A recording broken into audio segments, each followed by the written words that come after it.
मैंने Karl Marx में example जरूर दी थी, लेकिन मुझे कैपिटलिस्ट कीजिएगा नहीं।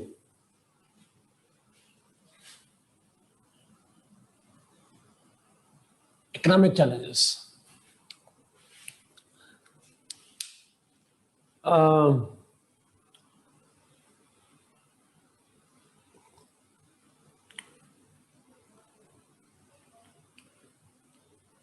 Khalid, any member of the state, member of OIC, member state, if needed, can call OIC foreign minister. देखिए, आप बुला तो सकते हैं, बट अगर सऊदी पार्टिसिपेट नहीं, आप बुलाना और बात है, और बाकियों का आना और बात है। If Arabs don't participate, will it be meaningful?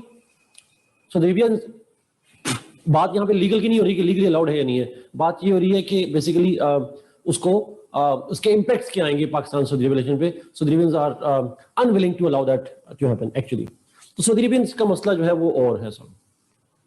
Economic challenges of Pakistan, obviously economic challenges of Pakistan. जी जो this is the last lecture, double lecture होगा, लास्ट लेक्चर होगा। ईयू नहीं करना था, मैंने बताया था फायजा मेरे ख्याल में ईयू के बारे में। We won't be doing EU. Yes, बुलाना किसी की भी राइट है, बट अटेंड करना सबके लिए बाउंड नहीं होता। जिस दिन हम आज वो टॉपिक कवर करेंगे, आज हमने 2-3 टॉपिक करने हैं। एक करना है इकोनॉमिक चैलेंजेस से स्टार्ट करेंगे, और एक हमने करना है कोल्ड वॉर पे, दी कोल्ड वॉर पे, और SDGs और MDGs। उन पे मैंने कहा था मैं शॉर्ट दूंगा, बिकॉज वो मोस्टली सोशल में आ जाते हैं, सोशल और इकोनॉमिक में कवर हो जाते हैं, बट स्टिल हम थोड़ा सा उन पे बात करेंगे। ये 2-3 टॉपिक हम डिस्कस करेंगे आज। नहीं, मैंने लास्ट क्लास में बताया था ऐसे क्यों नहीं कराना, बट चलें अगर आप कह रहे हैं तो I would give a touch on that. लेकिन मैंने लास्ट क्लास में बताया था कि हमने क्यों नहीं करना, बट अगर आप कहेंगे तो आई विल डू दैट।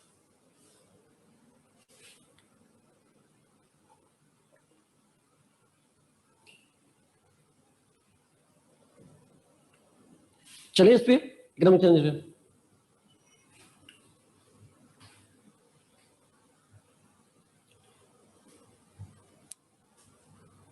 ठीक है खालिद, अगर पाकिस्तान फेस के लिए तो ठीक है, उसको थोड़ा सा देख लेंगे definitely. Okay, let's move to economic challenges of Pakistan. Economic challenges पे डिस्कस करते हैं। Let me first make a list of economic challenges. Economic challenges की जब हम बात करेंगे तो अच्छा एक प्लीज ध्यान में रखिएगा, देखिए क्योंकि करंट अफेयर्स में जब क्वेश्चन आते हैं, कंपल्सरी में कोई भी क्वेश्चन आएंगे, तो अब मैं इकोनॉमिक का स्टूडेंट नहीं हूं, आई am not a student of pure economics, but I have studied the political economy of Pakistan. मैंने वो कोर्सेज पढ़े हुए हैं, 2 कोर्स पढ़े हुए हैं।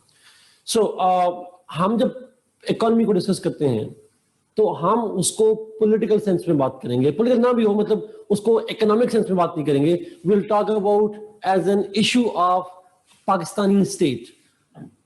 इसी को हम जब स्टेट के मामला आते हैं उसी को हम पॉलिटिकल बोलते हैं। पॉलिटिकल का मतलब होता है, लिटरली सेंस होता है रिलेटेड टू पावर स्ट्रक्चर, लेकिन हम उसको रिलेट करते हैं स्टेट के साथ। सो पॉलिटिकल इज आसान लफ्जों में इक्वल टू स्टेट। क्योंकि इकोनॉमिक चैलेंजेस पाकिस्तानी स्टेट के लिए हैं, तो इसलिए हम बात करते हैं इसको पाकिस्तान पॉलिटिकल सेंस में, स्टेट के सेंस में चैलेंजेस क्या हैं। हम purely hardcore economic terminologies use नहीं करते। हम जो डीप इकोनॉमिक टर्मिनोलॉजीज हैं उनकी बात नहीं करते। हम टिपिकल ट्रेडिशनल इकोनॉमिक टर्मिनोलॉजीज को देखेंगे और साथ ही उनका एक जनरल एनालिसिस करेंगे।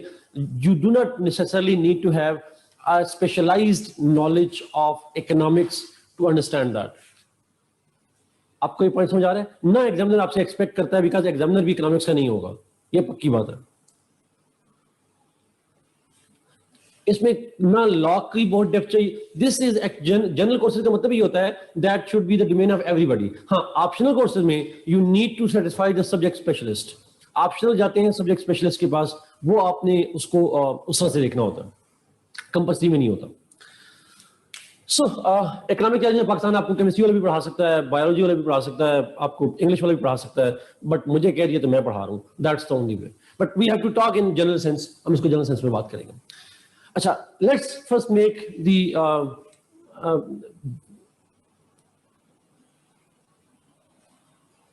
बहुत जॉर्गन जरूरत है युसरा, बहुत कॉम्प्लिकेटेड जॉर्गन की जरूरत नहीं है, बेसिक जॉर्गन की जरूरत होती है। करंट अफेयर्स में, पाकिस्तान अफेयर्स में, ऐसे में बेसिक जॉर्गन की जरूरत होती है, डीप की बात नहीं होती। कायनात मेरी जितनी डिस्कशन होगी इकोनॉमिक चैलेंजेस की, उसके स्टैटिस्टिक्स जो हैं they will be taken from economic survey of Pakistan 2019-20। Economic survey Pakistan जो 2019-20 का है उसके अंदर से मोस्टली मेरे स्टैटिस्टिक्स होंगे सारे। इश्यूज वहां तो लाइट नहीं होते, सिर्फ स्टैटिस्टिक्स होते हैं बड़े अच्छे से जहां से हम लेते हैं। सो इसके अंदर इकोनॉमिक सर्वे पाकिस्तान कवर होगा 19-20 वाला, ये इस सेंस में बात करें। Let's make a list of की, सारे इकोनॉमिक चैलेंजेस की बात तो नहीं कर सकते, और let's make a list of key economic challenges. 1,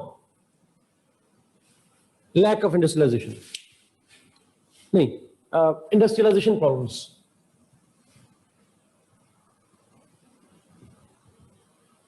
industrialisation problems, उसके अंदर मल्टीपल है, लैक ऑफ इंडस्ट्रियलाइजेशन भी है और भी चीजें आएंगी। Problems related to agriculture, agricultural challenges,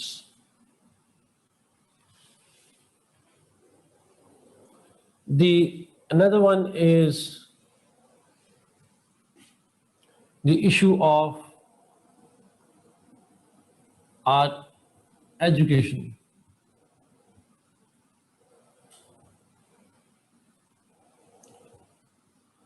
Fourth, poverty. Fifth, unemployment.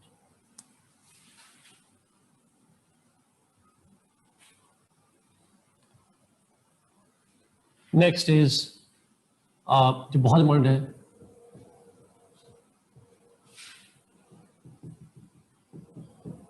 Trade deficit, physical deficit, current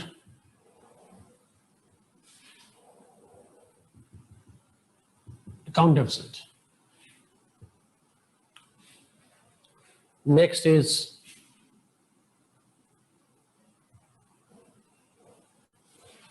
energy crisis, जो लिखा हुआ है। Next is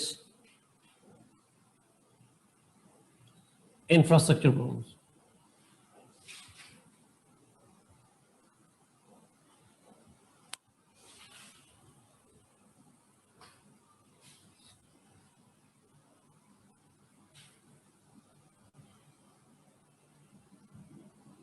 Technological problems. Similarly,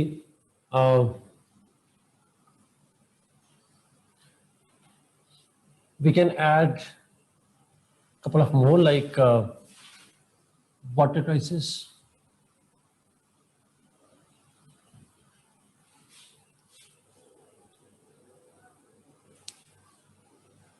Covid economic challenge नहीं है, कोविड की वजह से इकोनॉमिक चैलेंजेस हैं। Covid is not an economic challenge. ये इकोनॉमिक चैलेंज हेल्थ का है, having FDA, yes that's important.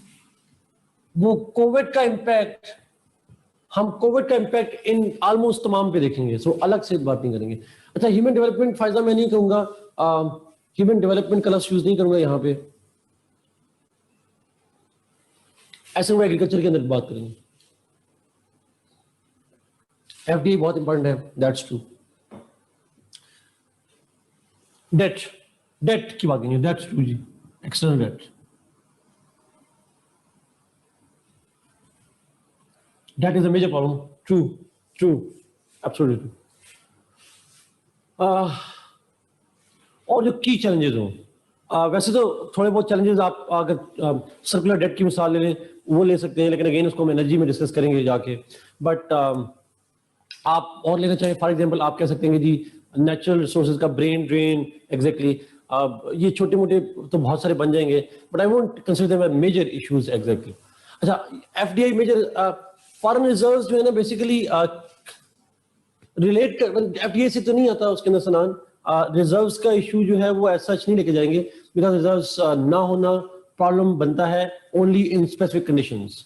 तो पाकिस्तान के अंदर foreign exchange reserves are better now than they were, but still उसको फॉरेन एक्सचेंज रिजर्व जो है उसके ऊपर जो स्ट्रेस पड़ता है, that stress comes because of current account deficit, इसकी वजह से उसके ऊपर इंपैक्ट आता है। स्किल लेबर वाला काम जिसमें मैं यहाँ पे लिखूंगा एजुकेशन के अंदर, मैंने एजुकेशन का मतलब ही उस पर था। टैक्सेशन का लिखा, बिल्कुल ठीक लिखी बात जी, so important, problems of taxation, taxation के problems, true true true.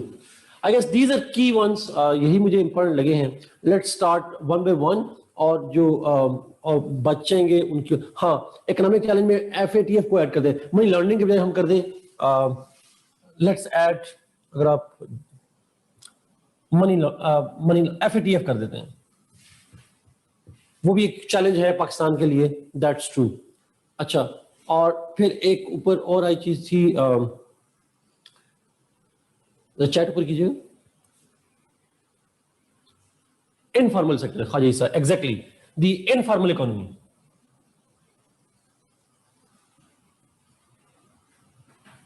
Informal economy, true true true.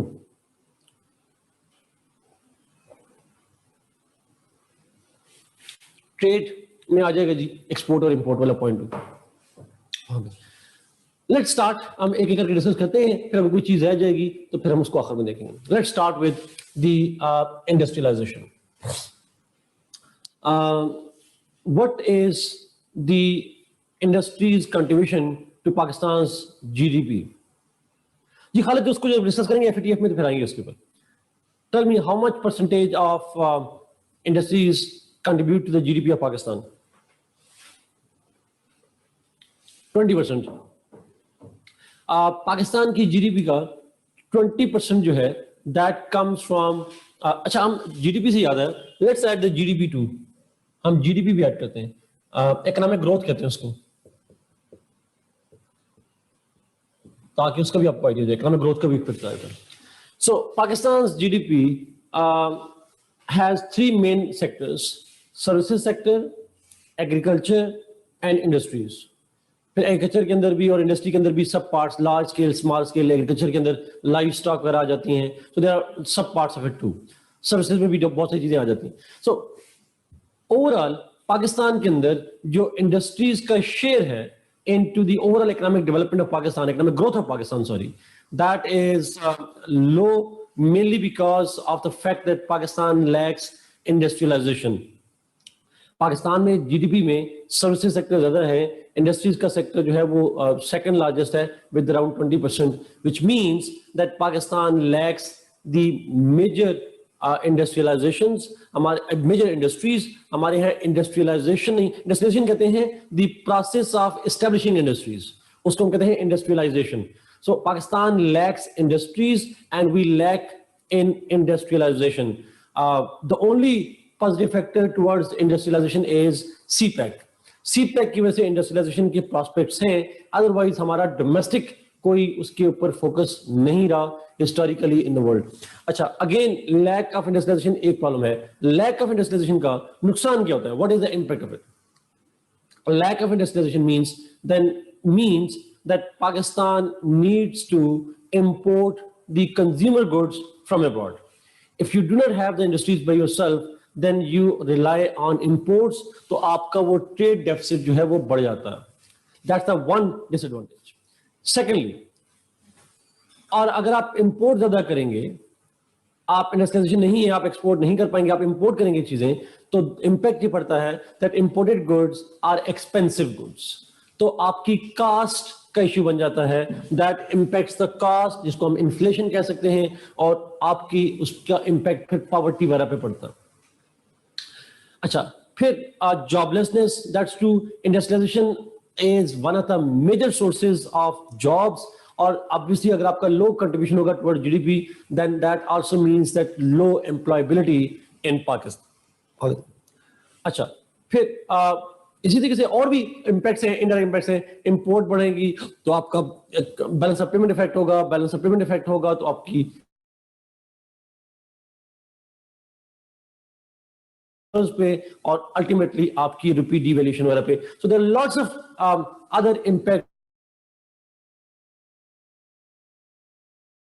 of industrialization or low industrial production. अच्छा, पाकिस्तान में आवाज भी नहीं आ रही, कैन यू हियर मी? आपको पैसे होता सद आवाज नहीं आ रही। ओके, ठीक होगी।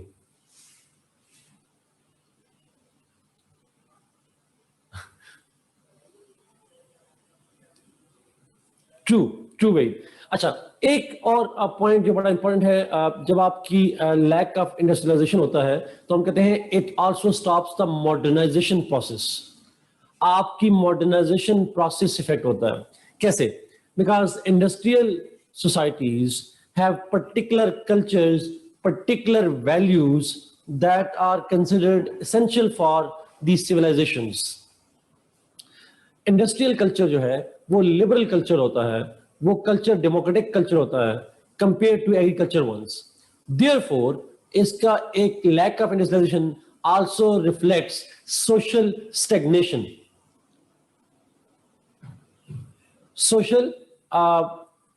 सोशल स्टैग्नेशन जो है वो डेवलप होती है।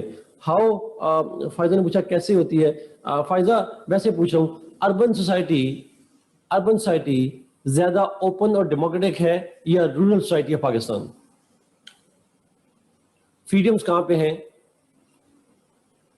अर्बन में है। तो ऑब्वियस बात है, दिस इज व्हाट वी से, जितना अर्बनाइजेशन बढ़ती है उतना अवेयरनेस आती है। अवेयरनेस जब आती है तो social in the sense that Asad social in the sense that individual freedoms, individual kind of, yes, हमने असल लफ्ज़ यही था, ओल्ड मोड ऑफ प्रोडक्शन की बात आ जाएगी। बट यहाँ पे हम चूंकि मार्क्स को यूज नहीं करेंगे, सारे बच्चे पॉलिटिकल साइंस से नहीं है, सो हम जनरली बात करेंगे। सो पॉइंट इज, आपकी कल्चर बैकवर्ड हो जाता है, आपकी ओप्रेशन हो जाती है, आपकी जेंडर वायलेंस होता है। आप रूरल और अर्बन में उठाकर देखें तो इन सारी एजुकेशन लेवल को देख लें, so everything goes negative in rural culture and it moves positively in the urban culture. This is simply what it is. Anyway, ऊपर सवाल था, बड़ा इंपॉर्टेंट सवाल था जी कि क्यों है लो इंडस्ट्रियलाइजेशन। ये भी पॉइंट हम देखेंगे डेफिनेटली। इम्पैक्ट तो हमने देखे कि इसके इम्पैक्ट क्या होते हैं, बट व्हाई देयर इज तो। अच्छा, इसमें भी दो चीजें, पाकिस्तान के अंदर जो इंडस्ट्रियलाइजेशन है जो है भी, उसके अंदर जो मेजर शेयर है that is that of the small industry, small and medium industries.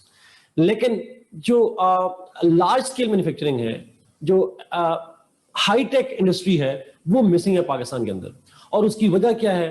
Why that is low tech industry? उसकी वजह है we lack in technology, we lack in investments. हमारे पास अपनी एजुकेशनल क्वालिटी ऐसी है नहीं, फॉरेन इन्वेस्टर आता नहीं है, और फॉरेन इन्वेस्टर अगर जब नहीं आता तो हमारे पास टेक्नोलॉजी शिफ्ट नहीं होती, and therefore we lack in the industrialisation. This is one of the Exactly, Umar.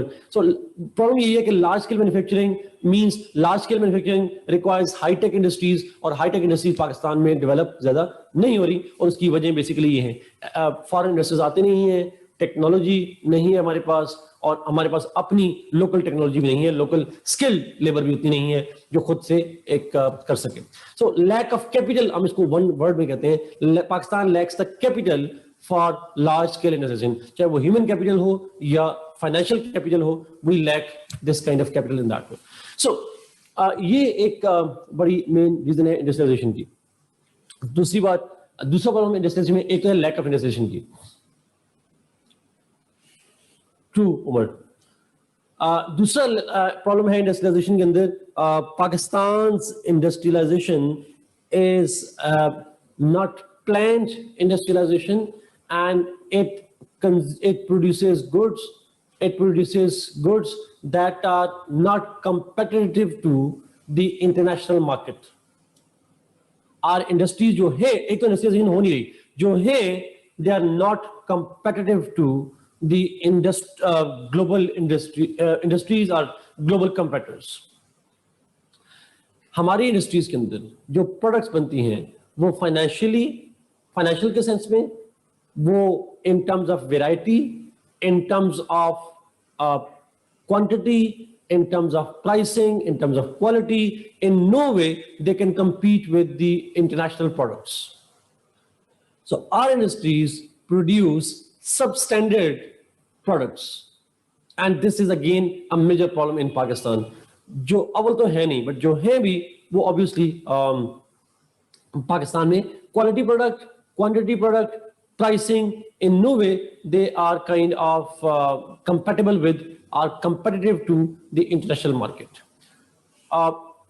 Obviously not all, most of them. हमारी गारमेंट्स भी एक्सपोर्ट होते हैं खालिद, लेकिन आप पिछले कुछ 10 सालों का डेटा उठाइएगा, हमारी गारमेंट्स के साथ हुआ क्या है? We used to export around $18 billion of garments. Now we are around $11 to $12 billion. So most of the textile industry has shifted to Bangladesh. और उसकी वजह क्या थी? Because we were no longer competitive. थी एक जमाने में खालिद, अब उतनी नहीं है. Yes, उसकी वजह इलेक्ट्रिसिटी का भी इशू था, उसके कंपेटिटिव नहीं रही ना. आपका इन्वेस्टर जो है वो इन्वेस्ट नहीं करने आता है. सिक्योरिटी का इशू था, बिकॉज यहाँ टेररिज्म होता था, इन्वेस्टर क्यों इन्वेस्ट करेगा? फिर इस तरीके से आपके यहाँ इलेक्ट्रिसिटी का, तो लॉट्स ऑफ इश्यूज, किसी एक को नहीं ब्लेम कर सकते. तो लॉट्स ऑफ इश्यूज अल्टीमेटली कि हमारी जो इकोनॉमी है, हमारी इंडस्ट्री जो है वो कंपेटिटिव नहीं रही है. So lack of industrialisation and lack of competitiveness, ये दो बड़े इश्यूज हैं पाकिस्तान के अंदर इंडस्ट्रियलाइजेशन के. Solution को रिवर्स कर देंगे. We need more technology, we need foreign direct investment, we need human development, skill development, etc. etc. हमें ये सारी चीजें चाहिए हैं ताकि हम अपनी इंडस्ट्री को रिवाइव करवा सकें.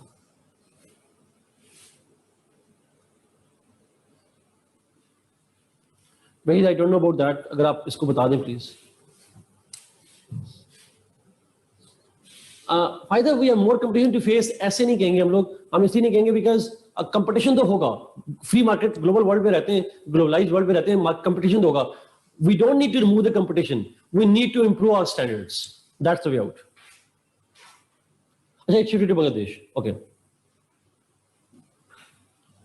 True true. Let's go to agriculture जी, क्योंकि अब एग्रो पे बात हो रही है तो एग्रीकल्चर पे चलते हैं. कायनात, I don't agree with that unless we will not provide incentives. मेरे नजदीक incentives provide नहीं करने की जरूरत, incentive खत्म करने की जरूरत है. Because economic challenges की अगर हम बात कर रहे हैं तो पाकिस्तान के अंदर स्टेट का एक प्रॉब्लम ये है that it subsidize everything, and when you subsidize everything in the name of incentives, you actually do not allow them to grow by themselves. You make them permanent dependent. बेकारी बना देते हैं हम उनको. आप फॉर एग्जाम्पल एक industry है, आप उसको कहते हैं आप इंसेंटिव देने के बजाय आप लो कास्ट एनर्जी प्रोड्यूस करें, बजाय महंगी बिजली पैदा करके उनको सब्सिडी देने के बजाय why not invest the same money on producing the cheaper goods, आप चीपर एनर्जी. तो आप उनको एक एग्जैक्टली इशू करने में आप उनको सब्सिडीज दे के आप उनको एम्पावर करी जा रहे हैं. That's a bad idea. So my argument is that instead of giving subsidies to them, why not reduce the cost of doing business here? Why not provide them the cheaper raw materials? Why not help them in indirect ways rather than direct subsidies? That's a bad idea. आप उठाकर देखिएगा, Pakistan gives more subsidy to industries than it spends the money on poverty eradication. हम poverty eradication से ज्यादा खर्चा वहां पे करते हैं, बिजली के बिलों में और पता नहीं कहां पे खर्चा कर रहे होते हैं. This is absolute bad idea. Yes करना, लेकिन इंसेंटिव की जब आप बात करिए तो इंसेंटिव में आते हैं सब्सिडाइजेशन आ जाती है. सब्सिडाइजेशन नहीं होनी चाहिए. That should B.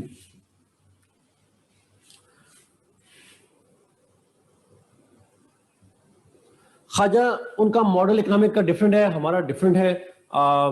उनका economic model state controlled economy का है, हमारी स्टेट कंट्रोल्ड इकोनॉमी नहीं है, प्राइवेट इकोनॉमी है. अगर उनकी चाइना इंडस्ट्री, मुझे नहीं पता फ्री इंडस्ट्री आपने कहा है, लेकिन अगर होगी भी तो स्टेट एंटरप्राइज को होगी, प्राइवेट इंडस्ट्री को they don't, I don't think so sort of. इसलिए मैं तो उसमें रिकमेंड नहीं करूंगा चाइना के बारे में, बट एक मुझे पता है कि वहां का मॉडल बिल्कुल डिफरेंट है. That's a state controlled economy.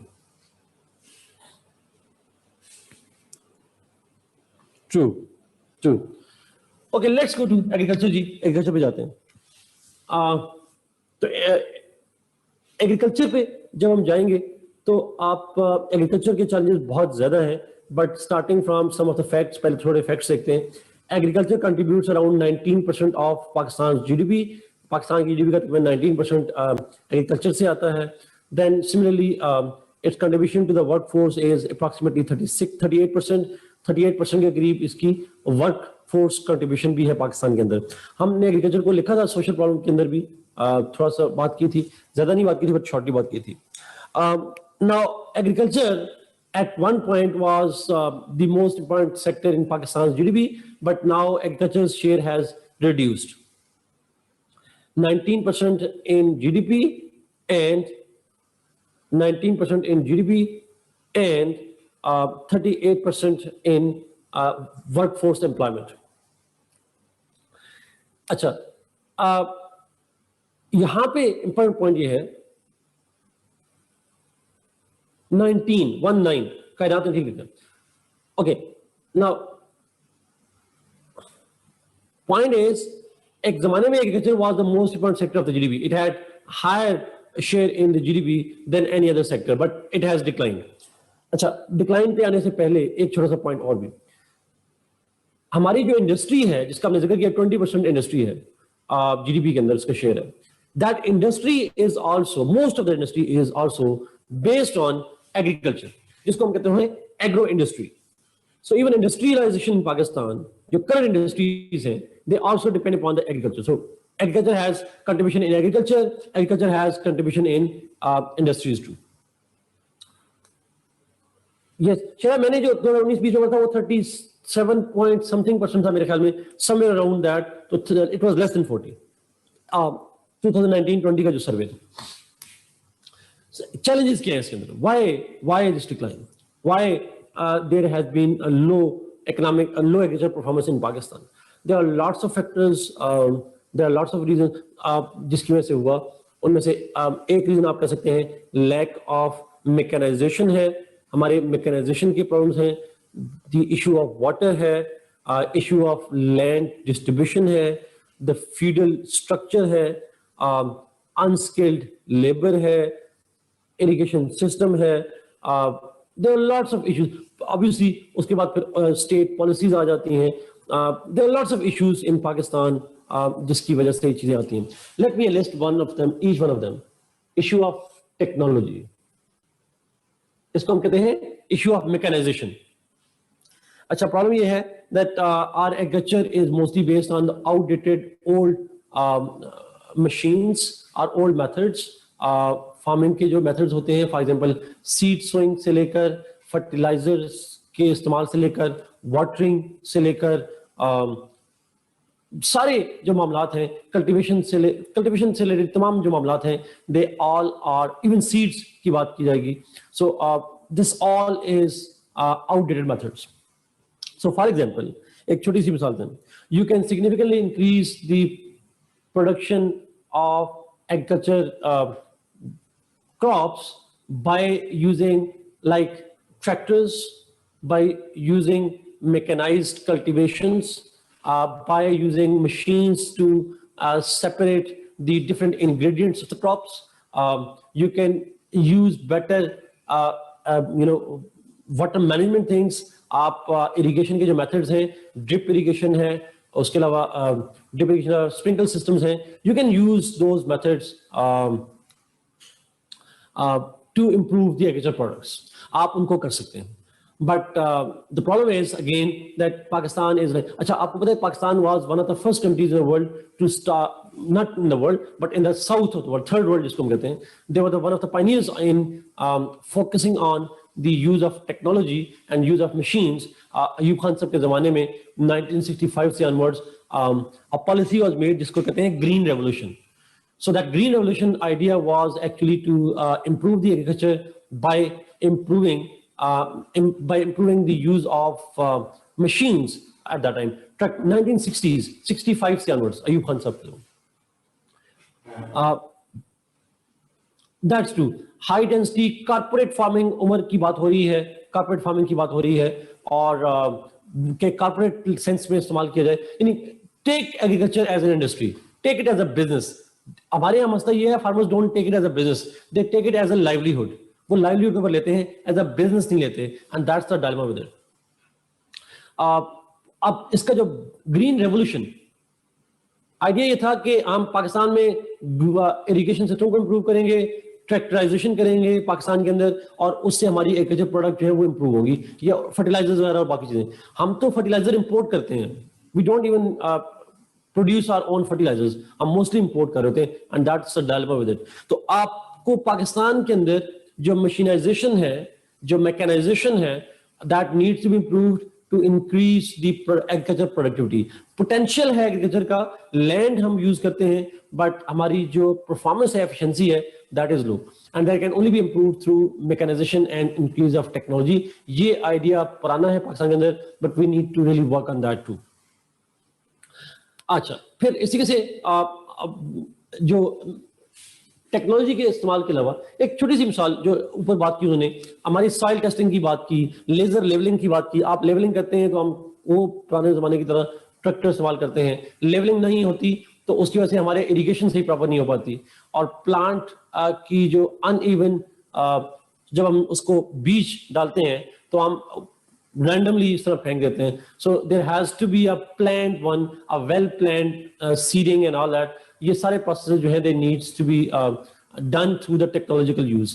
सो ये फैक्टर्स जो है, technology for everything in agriculture is needed and we lack in that. और इसका सोल्यूशन आप क्या करें? अगर आपने कल भी देखा हो, कल भी मुलाकात हुई चाइनीज एम्बेसडर से, मेरे ख्याल में शाउन कैशी साहब की हुई या किसकी हुई, बट उनसे यही डिस्कशन है। चाइनीज को हम ये रिक्वेस्ट करें that they need to invest in agriculture, they need to teach us how to use it. आपको पता है हमारे पाकिस्तान के अंदर से अ लॉट ऑफ पाकिस्तानी उनको क्या कहते हैं, एग्रीकल्चर रिसर्चर्स जो हैं, एग्रोनॉमिस्ट और पता नहीं क्या क्या होते हैं, जो भी होते हैं, एग्रोनॉमी और क्या होती है, लफ्ज कुछ आपने मैंने शायद सुना होगा, मैं अब नाम भूला हूँ, but I have a lot of friends who work on that. But a lot of them actually go and study in China because China has a very well developed horticulture. Exactly, they have very well developed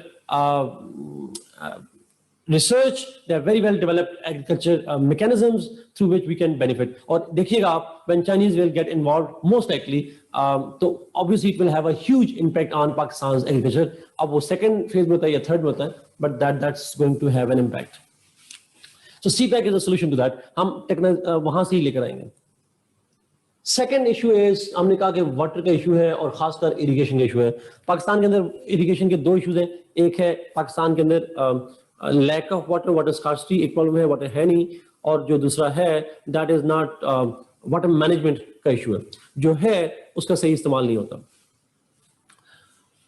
water scarcity water तो हम discuss कर चुके हैं। Water management में सबसे बड़ा problem ये है दैट हमारा जो इरिगेशन सिस्टम है दैट इज आउटडेटेड। वो पुराना इरिगेशन सिस्टम है that consumes a lot of water, that wastes a lot of water. और फिर हमारे इरिगेशन के जो मेथड है वही ट्रेडिशनल मेथड, वो एक जुमला बड़ा इंटरेस्टिंग बोलते हैं कि हमारे यहाँ कॉन्सेप्ट है खेतों को पानी देने का, वी वाटर द फील्ड्स, लेकिन दुनिया में कॉन्सेप्ट है पौधों को पानी देने का। So there is a lot of a difference. So पौधों को पानी देने में और खेतों को पानी देने में बड़ा फर्क होता है। So you need drip irrigation and sprinkle system, और depending upon आप gardens वगैरह हैं, आपके forests हैं, या आप जो है वो crop को दे रहे हैं, drip irrigation और sprinkle system दोनों नहीं इस्तेमाल हो सकते, एक खास सिचुएशन के अंदर दोनों इस्तेमाल होते हैं। So we need to do that. ताकि वाटर जो लिमिटेड वाटर है उसको सेव। फिर इसी के से पाकिस्तान में एक प्रोजेक्ट चल रहा है वाटर मैनेजमेंट का, ऑन फार्म वाटर मैनेजमेंट का, शायद आप में से कुछ लोग जानते हो, which is about lining of canals and water courses. जो पानी के चैनल्स हैं और जो वाटर कैनाल्स हैं उनकी लाइनिंग का एक प्रोजेक्ट जो है वो चल रहा होता है। वो सेगमेंट से होते हैं, आप जहाँ उसमें बड़ा आसान सा तरीका होता है कि खेत कैनाल से या किसी और जगह से ट्यूबवेल से पानी आता है, खेतों तक लेके जाना है, तो उसकी नालियां जो हैं वो बनाई जाती हैं कंक्रीट के स्लैब से, एक इस तरह से बनाया जाता है, sort of something like that, इस तरह से स्लैब बनाई जाती हैं। और यस, अच्छा ड्रिप इरिगेशन भी देती है, दैट्स ट्रू। अच्छा, लेकिन ड्रिप इरिगेशन के लिए शरियात पहले चाहिए होता है, आपको लेजर लेवलिंग चाहिए होती है। You can't do it without laser levelling, तो आपको लेजर लेवलिंग पहले करनी पड़ती है, उसके लिए भी गवर्नमेंट सब्सिडी देती है। अच्छा, ये इस तरह के स्लैब करके करते हैं और बड़ा अच्छा प्रोजेक्ट है, because I have witness my self. Punjab में भी है, केपीके में भी है, चैनलाइज वाटर, तो इसी के से I am not sure about Sindh में भी डेफिनेटली होगा, बलूचिस्तान का मुझे नहीं आइडिया वैसे, बट दैट्स अ प्रोजेक्ट। इससे ये होता है कि you protect a lot of, you save a lot of water that usually gets wasted, और सैलिनिटी और वाटर लॉगिंग के इश्यूज जो है वो सॉल्व हो जाते हैं। सो तो इस तरह की चीजें हैं that are needed. Obviously, a lot of things have to be done on that. तो हमें वाटर मैनेजमेंट की और फिर एक और प्रॉब्लम भी इसके अंदर आता है। एक और इशू ये आता है कि मेरी पानी तो जाता है खालिद, लेकिन क्या वहां पे ये प्रोजेक्ट हैं जिसके अंदर आप ये कर रहे हैं, लाइनिंग कर रहे हैं कैनाल्स की या लाइनिंग कर रहे हैं वाटर कोर्सेज की? I am not so sure, Khalid on that, but anyway, आप कंक्रीट की lining of canals, lining of watercourses to save the water, that was the main point on farm water management. अच्छा, water के अंदर ही अगर हम बात करें तो एक और इशू है जिसपे हम आमतौर पर फोकस नहीं करते, वो है Pakistan needs to move away from water intensive crops. हम वाटर इंटेंसिव क्रॉप्स पे ज्यादा खर्च करते हैं, we focus on them, which is something that is a bad idea. For example, let me take the example of rice and the another example is sugarcane, गन्ना। आपको पता है जब गन्ने की कीमत लगती है तो उसकी जब कास्ट निकाली जाती है, किसान कहता है मुझे फायदा हुआ या नुकसान हुआ, उसमें पानी की कीमत शामिल नहीं होती। We don't add the price of water. अगर आप वाटर की प्राइस ऐड कर दें, that will be too expensive, लेकिन हम पानी की फाइनेंशियल कीमत तो रखते ही नहीं है ना, वो तो एक डायलेमा है पाकिस्तान के अंदर। सो देयरफॉर आई गेस उसके अंदर एक मेजर इशू ये भी है कि वाटर इंटेंसिव क्रॉप्स, हम ऑलरेडी वाटर स्कार्स कंट्री है, so we can't afford to spend too much water on those crops. So we need to rice के अंदर, for example, I am not saying we should switch away from rice, but I am saying is आपकी जो होती हैं genetically mutations होती हैं, शायद इसको हम कहते हैं म्यूटेशन, सॉरी, जेनेटिक म्यूटेशंस होती हैं, यस सॉर्ट ऑफ। तो ये जो चीजें हैं we need to focus on that. हमारे यहाँ वैसे मेरे ख्याल में मॉडिफिकेशन कह लें, हमारे यहाँ वैसे मेरे ख्याल में है नहीं ऐसा, राइस की मॉडिफाइड फार्म्स नहीं है। Is it true? That could make it less water intensive. We don't have it. So दुनिया के अंदर अगेन ये चीजें टेक्नोलॉजी से ही लिंक करती हैं चीजें, but still we need to move either away from the water intensive crops, और we need to bring those kind of crops, those varieties of crops that are less that are less dependent upon the water. तो ये एक वे है जिस तरीके से हम deal कर सकते हैं, बट अगेन पाकिस्तान के अंदर ऐसा है नहीं। इसी से के अंदर इशू की बात की, लैंड होल्डिंग्स की बात की। पाकिस्तान के अंदर अगेन प्रॉब्लम ये है कि जो लैंड होल्डिंग्स हैं दैट आर नॉट सिमेट्रिक, वो सिमेट्रिक नहीं है, और दूसरी बात they are too small in many cases. Land holdings या तो स्मॉल हैं या इरेगुलर शेप्स में। याद रखिएगा, क्रॉप प्रोडक्टिविटी बढ़ जाती है डिपेंडिंग अपॉन कि आप कितने एरिया के अंदर क्रॉप को करते हैं। So the more land holdings are likely to produce more crops, productivity level बढ़ जाता है। और फिर इरेगुलर शेप्स जो हैं they also create problems, because आपकी जब इरेगुलर शेप्स होती हैं उसके अंदर भी वाटरिंग का इशू, उसके अंदर भी एग्रीकल्चर की प्रोडक्टिविटी का इशू बन जाता है। सो पाकिस्तान के अंदर जो हमारा फ्यूडल सिस्टम है, हमारे ये लैंड होल्डिंग्स हैं, वो आपको पता होगा एग्रीकल्चर की जमीनें ऐसी होती है हमारे यहाँ 5-5 मरले पे भी लोगों ने काश्त की होती है, और एक घर वाले 5 भाई होते हैं, वो डिवाइड कर लेते हैं, and that becomes a problem. So जो स्मॉल होल्डिंग्स हैं और जो इरेगुलर शेप्स हैं लैंड की, that is another problem in crop production and all that. Then another is जिसको हम कहते हैं awareness. The farmers that are involved in agriculture, they are not aware, they are mostly unskilled.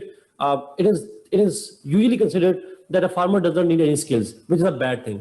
He needs skills on many ways. He needs skills for judging the weather conditions. He needs skills for everything, you know, in agriculture. उसकी seed से लेकर fertilizer से लेकर उसकी जो वो होती है process है जिसके जरिए से आप उसको, आवाज नहीं आ रही? Am I audible? Okay. So from seed to cultivation, in every step, the awareness of the farmer is essential, or essential इसलिए because he has to take decisions. It is he who has to make ultimate decisions, और उसके decisions अगर informed नहीं होंगे then obviously problem होगा. और पाकिस्तान के अंदर dilemma ये है that people involved in agriculture are not aware of the fact that how to improve the agriculture productivity, and they don't, honestly speaking, they don't care about the improved productivity at all, and that's the dilemma with the people. वो सुंडी भी करती है ना actually. Problem ये है फायजा के हमारे जिन किसानों को सुंडी वाले पे करती है उन किसानों के घर में टेलीविजन नहीं होता, and that's the problem with it. और आपको उनको डोर स्टेप पे जाके बताना पड़ेगा, आपको उनके फार्म तक पे बताना पड़ेगा. True true. सो ये डिफरेंट इश्यूज हैं जी एग्रीकल्चर के हवाले से उसके अंदर. Let's go to next point पे जाते हैं जी. क्लाइमेट चेंज तो खालिद कोई शक नहीं है, क्लाइमेट चेंज तो इफेक्टिंग एवरीबॉडी. क्लाइमेट चेंज तो इंडस्ट्रियलाइजेशन को भी इफेक्ट कर रहा है, किचन को भी इफेक्ट कर रहा है. That's true.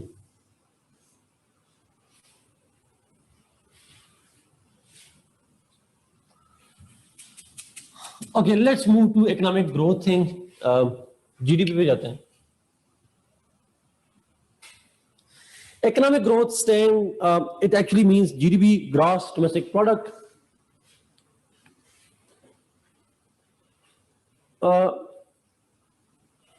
नहीं, सीजन गर्मी नहीं. मेरे ख्याल में पेस्टिसाइड्स और फर्टिलाइजर्स पाकिस्तान के अंदर खासकर दोनों इसलिए एक्सपेंसिव है बिकॉज हम मोस्टली इंपोर्ट करते हैं, इसलिए एक्सपेंसिव है. तो इंपोर्ट पे जो टैक्सेस हैं तो हैं, लेकिन अगर आप शायद जानते हैं फर्टिलाइजर पे हम सब्सिडीज भी देते हैं. Government also gives subsidies on fertilizers and pesticides, और सब्सिडाइज पे आपको मिल जाते हैं उनकी गवर्नमेंट की शॉप्स पे. लेकिन प्रॉब्लम ये है कि जो फार्मर्स हैं उनकी रीच से बाहर एक्सपेंसिव है, no doubt on this one. वो आपकी फिर ऑटोमेटिकली कास्ट को बढ़ा देते हैं, लेकिन ऐसा नहीं है कि उसके ऊपर टैक्सेस है, उसके ऊपर सब्सिडीज भी मौजूद है. अच्छा, दूसरी चीज जो यहाँ पे पेस्टिसाइड और फर्टिलाइजर के लिए है, वो प्रॉब्लम ये है कि पाकिस्तान को लोकलाइजेशन की जरूरत है. We need to start locally produce fertilizers and pesticides. उससे ऑटोमेटिकली आपकी जो प्राइस है वो कम हो जाएगी. सो इंडस्ट्रियलाइजेशन के साथ हम लिंक कर सकते हैं उसको. लोकस का इशू, हाजरा बिल्कुल ठीक कह रही हैं आप, लोकस का इशू है पाकिस्तान के अंदर, लेकिन again it broadly speaking is a threat to our agriculture. और अगेन डील क्या करना है, we need to have again mechanization जिसके जरिए से हम उनको टारगेट कर सकें. हमारे यहाँ अभी किसान कैसे उड़ा रहे होते हैं, आप लोगों ने वीडियो में देखा होगा, उसे डंडों से और पता नहीं किस तरह से उड़ा रहे होते हैं. So we need to use mechanization methods to deal with locust or any other kind of pesticide attack, any kind of pest attack जो होता है उसको आप इस तरीके से डील कर सकते हैं. PM needs to focus on trees like Jaman bar and Mulberry. They are good for environment of Pakistan from now on. Umar, और बड़ी इंटरेस्टिंग सी बात है, मैं चूंकि केपीके से हूँ और केपीके में मेरा एरिया जो है हरीपुर एबटाबाद का एरिया है, वहां पे अगर आप देखें तो जब ये केपीके में उन्होंने शुरू किया था बिलियन सुनामी ट्री वाला प्रोजेक्ट शुरू किया था, तो उन्होंने उसमें पता नहीं क्यों but they started planting trees that used to consume more water. हम उसको सफेदे का दरख्त कहते हैं. I don't know what technical name it has, but हम सफेदे का दरख्त कहते हैं. दे स्टार्टेड प्लांटिंग दैट, और जब वो लगाना शुरू किया तो उससे आपका पानी का बड़ा कितना मुश्किल सा नाम है, इक्लप्टोपस जो भी है, हमजा नाम, मेरी भी कपिल शर्मा वाली अंग्रेजी है बट स्टिल वो आप जो भी है, बट प्रॉब्लम ये हो जाता है कि आप ट्री प्लांटेशन करें, बट ट्री जिसमें आपने कहा कि you need to focus on something else, you need to focus on trees that require less water. मैंने नहीं पढ़ना भैया, आप ही पढ़ें, इसका नाम आप ही पढ़ें. एग्जैक्टली उसका फायदा भी नहीं होता. उसकी जो उस ट्री से आप एज सच भी मेजर टिम्बर वैल्यू भी नहीं है उसके. ट्रू, सफेदे का दरख्त ठीक है. खालिद, ऐसा नहीं है ना, मसला ही तो ये है कि हमारे एरिया में जिस तरह से उन्होंने प्लांट किया है और उन आपके जो स्ट्रीम्स हैं ये उनके किनारे पे लगा दिया, वही स्ट्रीम जो के बाद में इरिगेट करती हैं, उसका पानी आप सब करवा देते हैं उनसे. बट प्लांटेशन हो लेकिन स्मार्ट प्लांटेशन हो, ये रैंडम नहीं होनी चाहिए सब. लेट्स गो टू जीडीपी पे जाते हैं जी. अच्छा, पाकिस्तान, ये पहला नाम आसान है, कोनू. इफ इज कोनू, CONU, eucalyptus, I don't know, जो भी है. अच्छा, जीडीपी जीडीपी, पाकिस्तान के साथ प्रॉब्लम क्या है, पाकिस्तान की GDP growth rate has been slow. It's a macro economic issue but still it's important one. Slow GDP growth rate. Pakistan का लास्ट ईयर ग्रोथ रेट कितना था? What was the growth rate in 2019-20 in Pakistan?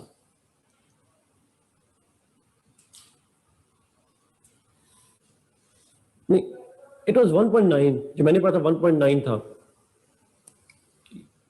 114 है, but we need to verify. I guess I'm not so sure about it. Economics में पाकिस्तान 2019 में देखिए, I think it was 1.9, but anyway, if it was less than 2. ये बात है. अच्छा, obviously so far it is going negative. अभी negative में जा रहा है. उसकी basic reason ये है, इस साल हमें sorry 1.4 था. इस साल हम expect कर रहे हैं 1.9. We are expecting this year to grow by 1.9%. इस साल expect कर रहे हैं. जीडीपी ग्रोथ रेट का मतलब क्या होता है? जीडीपी ग्रोथ रेट का मतलब है that if you have $100 billion of GDP in 1 year, and what percentage increase will happen in the next year? अगले साल कितने परसेंटेज इंक्रीज होगा? This is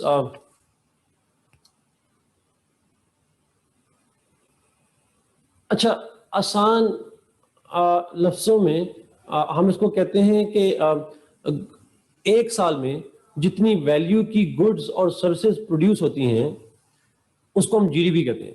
the value of goods and services produce in 1 year is called. ये नजर नहीं आ रहा? अच्छा, एक साल में जितनी वैल्यू की गुड्स और सर्विसेज प्रोड्यूस होती हैं उसको हम जीडीपी कहते हैं. एक साल में आपने $100 बिलियन की गुड्स और सर्विसेज प्रोड्यूस की. अगले साल कितनी की? अगले साल जितनी आपने बढ़ाई होंगी, जिस रेट से बढ़ाई होगी, उसको हम जीडीपी रेट कहते हैं. To absorb the current workforce, अगर आप चाहते हैं कि आपकी एक साल में जितनी वर्कफोर्स बनती है और उसको जॉब्स मिलनी चाहिए, then you need to have a 6% GDP growth rate. So you need 6% GDP growth rate to absorb the workforce. Pakistan में last time that we achieved the 6% growth rate was 2005. 2004 में, 5 में, yes, 6 में नहीं था मेरे ख्याल में. So 2005 तक, that 2005 financial year was the last year when we achieved. पिछले 15 साल से हमारे पास ऐसी ग्रोथ रेट नहीं रही जिससे हम करंट जॉब्स को अप्लाई कर सकें सबके जमाने में. And that is a dilemma. हमारी जीडीपी ग्रोथ रेट, इसका मतलब जो हम पिछले साल प्रोड्यूस करते थे जितनी वैल्यू गुड्स, उतनी ही वैल्यू की चीजें हम प्रोड्यूस कर रहे थे. अच्छा, उसकी वजह क्या है? एक बड़ी इंटरेस्टिंग पॉइंट है यहाँ पे. जीडीपी ग्रोथ रेट का मतलब है ऐसा नहीं है कि हम quantity of goods come produce कर रहे हैं. ये भी एक फैक्टर है. पिछले साल अगर 1 लाख ऑर्डर किया था तो एक साल मैक्सिमम 1,01,000 कर लेंगे. सो it's not just about the quantity of the goods produced, it is also about the value of the goods that we produce. जिस वैल्यू की गुड्स हम प्रोड्यूस करते हैं वो वैल्यू लेस प्रोडक्ट्स होती हैं. We do not produce high value products. Marker है 10 रुपए का है, अगर आप आईफोन प्रोड्यूस करेंगे, एक गाड़ी प्रोड्यूस करेंगे तो वो हाई वैल्यू की होती है. सो हमारे पास मसला ये है कि हम लो वैल्यू प्रोडक्ट्स पे वो करते हैं, हम वैल्यू एडिशन नहीं कर पाते. This is what is the problem over here. True is 7 to even 8%, 8.4% भी हमारे मुशर्रफ साहब के जमाने में, अयूब खान के जमाने में 8% भी रहे हैं. सो पाकिस्तान के अंदर जो वैल्यू एडेड प्रॉब्लम है वो मौजूद है. We do not produce more value goods. हम नमक तो प्रोड्यूस करते हैं जिसकी वैल्यू नहीं है, लेकिन हम वॉचेस प्रोड्यूस नहीं करते, हम कार्स प्रोड्यूस नहीं करते, हम जहाज प्रोड्यूस नहीं करते, हम हाई टेक गुड्स जिनकी हाई वैल्यू होती है वो प्रोड्यूस नहीं करते. सो फायदा, लेकिन हम प्राइसिंग की बात नहीं कर रहे, हम इकोनॉमिक ग्रोथ की बात कर रहे हैं. इकोनॉमिक ग्रोथ का जो प्रॉब्लम है वो यही है दैट हम हाई वैल्यू गुड्स प्रोड्यूस नहीं करते, चाहे वो एग्रीकल्चर में हो, चाहे वो इंडस्ट्री में हो या सर्विसेज में हो. सर्विसेज से मतलब ये है कि हम सस्ते पे काम करने के लिए तैयार हो जाते हैं. We don't. So GDP growth rate, अच्छा, इसका जीडीपी ग्रोथ रेट अगर बढ़ रहा हो, हायर बढ़ रहा हो, इसका मतलब होता है आपकी एग्रीकल्चर ग्रो कर रही है. It's an indicator, it's not a cause, it's an indicator of high economic growth means high agriculture, high industrialization. It also means that your employment is there. It also means poverty is coming down. So it's an indicator of almost all the major economic indicators. बाकी economic indicators का जो है वो ये एक symptom है जिससे हम, तो आसान लफ्ज़ों में the health of a countries economy is measured from GDP. GDP growth rate gives us an indicator of the state of health of that economy. That's true because for high value goods products, we need innovations, we need foreign direct investment, we need technology, which is not there. It improves everything. GDP growth rate improves everything. But obviously इसका मतलब ये नहीं कि automatic आती है, उसके साथ फिर कुछ ifs and buts आ जाते हैं. Improve the GDP plus some other things that are related to different things, different developments. Khalid जब करेंसी की वैल्यू की बात करेंगे अभी करंट अकाउंट डेफिसिट में, फिर मैं इसके साथ दोबारा लिंक करके बताऊंगा आपको। GDP gives us the indicator of, GDP gives an indicator of the health of an economy. जिस तरह हम आपसे नहीं कहते बंदे का वजन कम हो रहा हो, इसका मतलब उसकी हेल्थ में कोई गड़बड़ है। अगर वो लेजी लेथार्जिक हो, there is some problem with the health. So इसी तरीके से आपकी कुछ इंडिकेटर्स होते हैं इकोनॉमी के, तो उसका टॉप इंडिकेटर है GDP. Education system, I won't talk on education system. यहां पे हम बात करेंगे इलिटरेसी की, यहां पे हम बात करेंगे क्वालिटी की, यहां पे हम बात करेंगे जेंडर डिस्पैरिटी इन एजुकेशन, यहां पे हम एजुकेशन पे हम सारी बातें कर चुके हुए हैं and relate them how that is linked with the economy, कैसे वो इकोनॉमी से लिंक करता है। जेंडर डिस्पैरिटी होगी, लो वुमेन लिटरेसी होगी, वो कंट्रीब्यूट नहीं करेंगी, लो लिटरेसी होगी, कंट्रीब्यूट इकोनॉमी में नहीं करेंगे। मेरा आपसे सवाल है, छोटा सा मुझे सवाल होगा, is it likely that an engineer will be adding to GDP or an illiterate man? Probability किसकी ज्यादा है?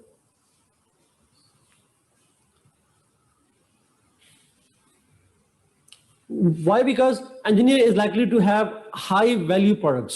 उसकी जो वैल्यू है, उसकी मैंने प्रोबेबिलिटी का लफ्ज़ यूज किया था कि प्रोबेबिलिटी ये है कि वो ज्यादा प्रोड्यूस कर सकता है। एक इलिटरेट मैन मैक्सिमम क्या कर सकता है? मजदूरी, और जब मजदूरी करेगा उससे हाई वैल्यू की जो सर्विसेज है वो प्रोड्यूस नहीं होंगी। So an educated man is likely to produce more valuable goods, चाहे वो एग्रीकल्चर में हो, इंडस्ट्री में हो या सर्विसेज में हो, compared to an illiterate man. So low literacy means that there is low GDP. Increase the literacy and that is likely to produce higher GDP. ये obviously link करता है। तो एजुकेशन को आपने लिंक करना है इकोनॉमी के साथ। इंजीनियर CSS कर रहे हैं, लेकिन चलो कर तो रहे हैं ना, CSS करके भी वो सर्विसेज तो प्रोड्यूस करेंगे, लेकिन एक इलिटरेट मैन क्या करेगा? वो तो वो भी नहीं करेगा। True true. ज़ुल्फ़िकार, फिर आपको हालात पता नहीं है उन लोगों के जो कि इलिटरेट हैं और जो मजदूरी करते हैं।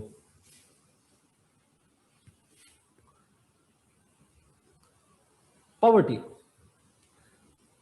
आप कंपेयर कर रहे हैं अपने आप को उनके साथ जो ऑलरेडी जॉब्स में हैं, कंपेयर करें अपने आप को उनके साथ जो इलिटरेट हैं।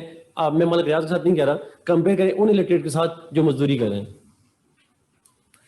असर ठीक कह रहे हैं, लेकिन पॉइंट इज मजदूर तो कभी मजदूरी करता है, लेकिन उसकी मजदूरी की वैल्यू उतनी ही होती है जितनी एक इंजीनियर की मजदूरी की होगी।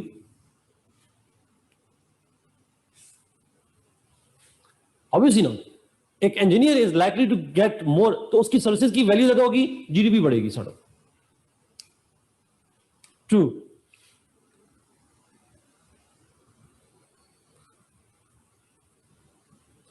जो थी ना 1000 पर डे, एक मजदूर की मजदूरी, अगर आप एक कंस्ट्रक्शन के अंदर मजदूर की बात करेंगे तो 700 रुपया मेरे ख्याल में मजदूरी है उसकी। 700 या 800 है, आई गेस 700 के करीब है, 800 है।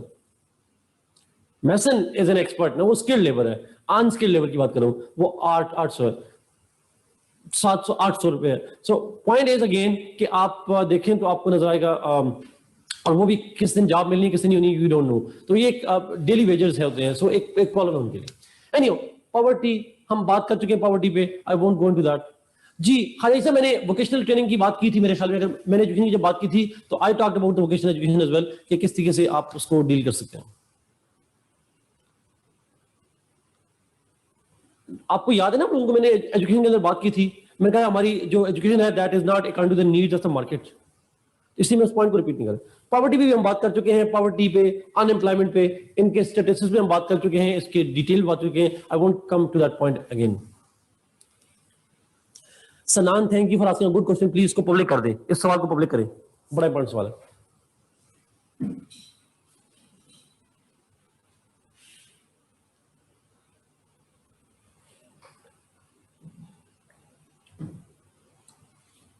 जी thank you sir.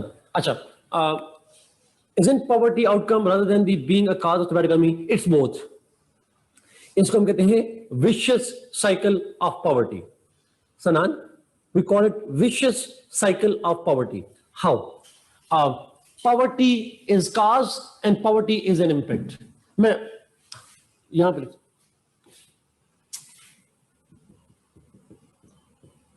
vicious cycle of poverty.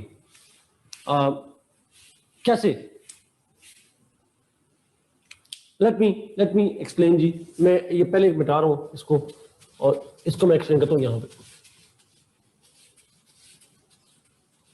एक छोटी सी एग्जांपल से समझाता हूं। poor man, if there is poor man, सवाल, will he be able to spend more money or not? मेरा सवाल का जवाब दीजिएगा, आपको समझ आएगा। He will not. If he will not spend the money, no money, then it means जो डिमांड है सोसाइटी के अंदर, कंज्यूमर गुड्स की डिमांड है, वो बढ़ेगी या कम होगी? If there is poor, तो demand of consumer goods will increase or decrease? Decrease हो जाएगी। अगर डिमांड डिक्रीज होगी तो जो इंडस्ट्रियल प्रोडक्शन है, इंडस्ट्रियल प्रोडक्शन, एग्रीकल्चर प्रोडक्शन, वो बढ़ेगी कम होगी? What will happen to that production? Decrease होगी। जब इंडस्ट्रियलाइजेशन डिक्रीज होगी तो अनएम्प्लॉयमेंट बढ़ेगी या कम होगी? अनएम्प्लॉयमेंट बढ़ेगी। अनएम्प्लॉयमेंट बढ़ेगी तो पॉवर्टी बढ़ेगी या कम होगी?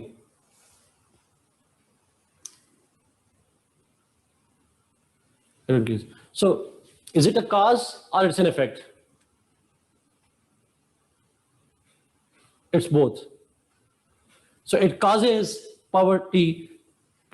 चलिए इसको देसी अल्फाज में समझा दूं, बहुत आसान होगा। हम कहते हैं अगर एक बंदा गरीब है, उसके शादी होती है, उसके 2-3-4 बच्चे होते हैं, उसके 3-4 बच्चे हैं, वो बच्चे भी गरीब ही होंगे, शुरू में तो गरीब ही होंगे। उनको एजुकेशन वो दे पाएगा? नहीं दे पाएगा। उनको अच्छी हेल्थ दे पाएगा? नहीं दे पाएगा। So one poor produces 3 more poor actually. So the 3 more poor then produce more poor, and you know this is how this cycle goes on. और वो गरीब है तो वो डिमांड नहीं करेगा कुछ चीज खर्च। मैं फॉर एग्जांपल, मैंने ये शर्ट खरीदी, आई am not a poor and I bought this shirt. My buying of the shirt gave employment to so many people, isn't it? It has. You have the money, you're not poor, you have the money and you spend money to buy to take this online course, and you are taking up the online course have provided jobs to so many people. ऐसा ही है या नहीं? Your money is being spent on jobs of the poor who otherwise would have been poor, but they are not poor because you have spent the money. But if you aren't able to spend the money, what will happen? Northern areas में trip पे जाते हैं आप लोग, you spend the money and that makes other people come out of poverty. And if you are poor, you can't travel and you can't spend the money, you will be helping in poverty. Like cyclic process, it's a cause as well as poor causes more poor. This is what we call the vicious cycle of poverty. So broadly दोनों sense में आ जाएगा. I hope it's clear ji.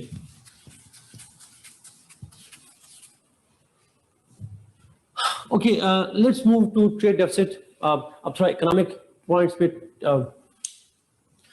clear point पे जाते हैं. इस point पे trade deficit is an important issue because trade deficit has it represents many things and it also causes many things. Trade deficit simply means the higher imports and low exports. The gap between imports and exports is called the trade deficit. अगर आप import ज्यादा करते हो, export कम करते हो, तो उसका जो गैप है that is called trade deficit. So imports minus exports, that's what we call the trade deficit. Pakistan में ट्रेड डेफिसिट कितना है? जी, एब्सोल्युटली का उसको अंडर एम्प्लॉयमेंट कहते हैं। अंडर एम्प्लॉयमेंट से भी पॉवर्टी बढ़ती है, दैट्स ट्रू। ट्रेड डेफिसिट क्यों होता है? When you have higher imports plus low exports. Higher imports हो, लो एक्सपोर्ट्स हो, उससे आपका ट्रेड डेफिसिट बढ़ता है। पाकिस्तान में लास्ट ईयर कितना था? दैट वाज अप्रॉक्सीमेटली $25 बिलियन का ट्रेड डेफिसिट था पाकिस्तान के अंदर लास्ट ईयर 2019-20 में। So for example we exported goods worth around $21 billion और आप तकरीबन $46 बिलियन के करीब 46-47 बिलियन के करीब हमने इंपोर्ट्स किए। But again trade deficit came down जी, ये $25 बिलियन जो है ये कम हुआ है। उससे पिछले साल 2017-18 में the trade deficit was $36 billion. तो हमने उसको कम किया ट्रेड डेफिसिट को, and we have brought it down in 2019-20 और ये कम करके $25 बिलियन पे लेकर गए। मींस है $25 billion.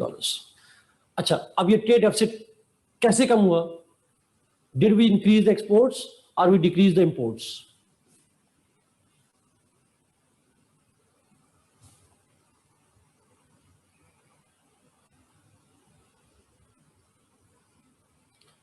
It is declining in price. नहीं, हमने ट्रेड डेफिसिट कम होने की बात करी। कम होने की वजह कोविड था या सिर्फ किस बात? हमने अपनी इंपोर्ट्स कम की हैं जी। हमारी इंपोर्ट्स, अच्छा नहीं ऐसा नहीं है। गवर्नमेंट की पॉलिसी थी। गवर्नमेंट ने क्या किया, उसका ट्रेड डेफिसिट तो कम तब होता ना कोविड की वजह से कि हमारी खाली इंपोर्ट्स इफेक्ट होती हैं। तो हमने हमारी तो एक्सपोर्ट्स भी इफेक्ट हुई हैं इक्वली उसमें। अगर आप देखें अभी आज चल रहा था, इस महीने में अगस्त के महीने में पाकिस्तान की जो एक्सपोर्ट्स थी दे डिक्लाइन बाय 20%। अगर आप में से किसी ने कल का अखबार पढ़ा हो, 20% इस महीने में कम हुई। तो हमारी इंपोर्ट्स अगर कम हुई है तो एक्सपोर्ट भी कम हुई है। तो ट्रेड डेफिसिट कोविड की वजह से नहीं आया, वो ओवरऑल ट्रेड वॉल्यूम कम हुआ कोविड की वजह से। हमारी स्पेसिफिकली ट्रेड डेफिसिट कम होने की वजह जो है दैट इज इंपोर्ट्स के ऊपर कमी। अच्छा, और वो क्यों है? वजह ये है कि गवर्नमेंट ने डेलिबरेटली कम की इंपोर्ट्स ताकि हम ट्रेड डेफिसिट को बैलेंस कर सकें। क्योंकि ट्रेड डेफिसिट का लिंक आएगा करंट अकाउंट के साथ, तो इसके साथ मैं लिंक करूंगा यहां पे जाके। बट यहां पे सिंपली आइडिया है कि गवर्नमेंट ने डेलिबरेटली इंपोर्ट्स को कम किया। By how they decline the imports, one of the ways is, for example हमने इंडिया के साथ ट्रेड बैन कर दी। So we used to import around $2 billion of goods from India. हमने बंद कर दी उनसे। दूसरी चीज, हमने टैरिफ बढ़ा दिए, टैक्स बढ़ा दिए। फॉर एग्जांपल आप लोग शायद जानते होंगे कि पाकिस्तान ने मोबाइल फोन्स वगैरह पे टैक्स बढ़ाए, हम सिगरेट्स पे बढ़ाते हैं। So a lot of things that we import, उनके ऊपर हमने टैक्स लगा दिए, गाड़ियों पे लगा दिए। We impose a lot of taxes on them, इस बजट में भी और पिछले साल बजट के अंदर भी। So we impose taxes, impose tariffs to reduce the amount of goods that come into Pakistan. Imports को कम करने के लिए हमने टैक्स बढ़ा दिया, और इंपोर्ट कम करने का मकसद क्या था कि हम ट्रेड डेफिसिट को कम कर सके। सो वी काइंड ऑफ, ठीक है जी, सिर्फ गाड़ी का मुझे नहीं पता कितना, बट नहीं, गाड़ियों में इतना टैक्स नहीं लगाया जी। टैक्स बढ़ा, गाड़ियों पे बढ़ने की वजह जो है वो और है, अब वो करेंसी डेफिशिएशन है। सिर्फ एक लगाया था उन्होंने विदहोल्डिंग टैक्स, नहीं, हाँ विदहोल्डिंग टैक्स लगाया थोड़ा सा। लेकिन government has significantly increase the taxations on imports ताकि इंपोर्ट्स को डिस्करेज किया जाए। व्हाई? बिकॉज हम आएंगे करंट अकाउंट डेफिसिट के लिए किया था, बट उसके ऊपर आएंगे। ट्रेड डेफिसिट क्यों प्रॉब्लम होता है? Why trade deficit? अच्छा, ट्रेड डेफिसिट का प्रॉब्लम क्यों ये नुकसानदेह है? Because trade deficit contributes to current account deficit. वो क्या है उस पर बात करेंगे। Trade deficit contributes to current account deficit, और उसकी वजह से आपकी करेंसी डिवैल्यूएशन पे फर्क पड़ता है, इन्फ्लेशन पे फर्क पड़ता है। It affects us in a lot of ways. So trade deficit contributes towards current account deficit, it contributes towards devaluation of the currency. ये एक इंपैक्ट आता है। The best way to deal with trade deficit is increase exports instead of decreasing the imports. Imports को कम करने के बजाय the states usually focus on increasing the exports.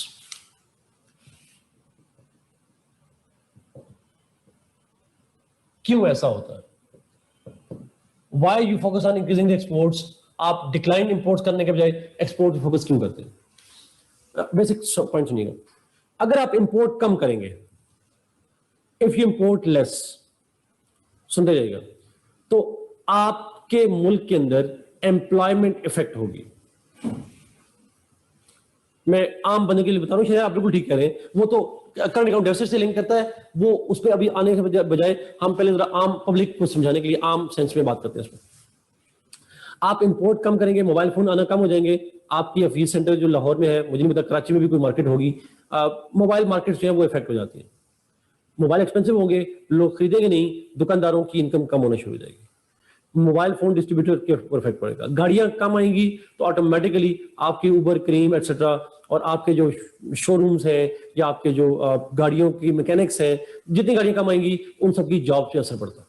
So reduce, अच्छा आप इस चीज से इंपोर्ट कम करेंगे तो आप उन इंपोर्ट से, उन इंपोर्टेड गुड से जो बाकी चीजें प्रोड्यूस करते हैं, उन रॉ मटेरियल से जो आप इंपोर्ट करते हैं, उससे आप जो फिनिश गुड्स बनाते हैं they would become expensive. Oil import करते हैं, वो कम करेंगे महंगा करके, तो ऑटोमेटिकली बाकी चीजों पे इफेक्ट आ जाएगा.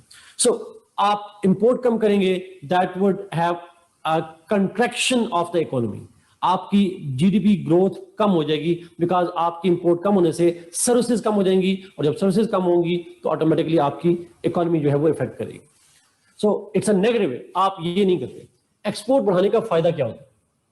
एक्सपोर्ट बढ़ाने का फायदा ये है दैट आप एक्सपोर्ट वो करेंगे चीज जो प्रोड्यूस करेंगे. जब आप प्रोड्यूस करेंगे तो इसका मतलब you will creating more jobs, more industries लग रही हैं, more agriculture, more services, that means more employability and it means more job opportunities, which means less poverty. So increasing exports not only earns you the foreign money that Shahriyar was talking of, कि आप foreign currency buy कर सकते हैं, बल्कि it also provides more and more jobs to the people.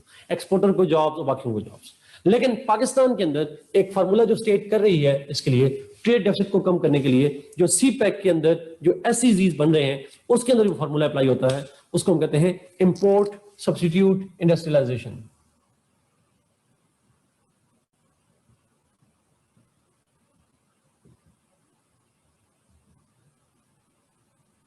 ऐसी industry लगाई जाए पाकिस्तान में, ऐसी इंडस्ट्री लगाई जाए that should locally manufacture something that comes from abroad. बाहर से इंपोर्ट करने के बजाय आप वही प्रोडक्ट्स पाकिस्तान में इंडस्ट्री लगा के डेवलप करना शुरू कर दें, ताकि अगर इंपोर्ट से लोग जो बेरोजगार हो रहे हैं वही इंडस्ट्री में लग के वो कंपनसेट हो जाएगा और people will get job in the industries. So import substitute industrialization, ऐसी इंडस्ट्रीज लगे जिसकी वजह से हमारी इंपोर्ट्स कम हो जाए. ये बेसिकली एम है बिहाइंड एसईजीज. एसईजीज का भी बेसिकली एम यही है, और पाकिस्तान की स्टेट पॉलिसी भी यही है. अयूब खान साहब के जमाने से लेकर, मुशर्रफ साहब से लेकर आज तक हमारी यही है, इंपोर्ट सब्स्टिट्यूट इंडस्ट्रियलाइजेशन पॉलिसी है. अमल नहीं हुआ बट पॉलिसी यही रही है. इज इट क्लियर जी? ये समझ आ रही है चीज?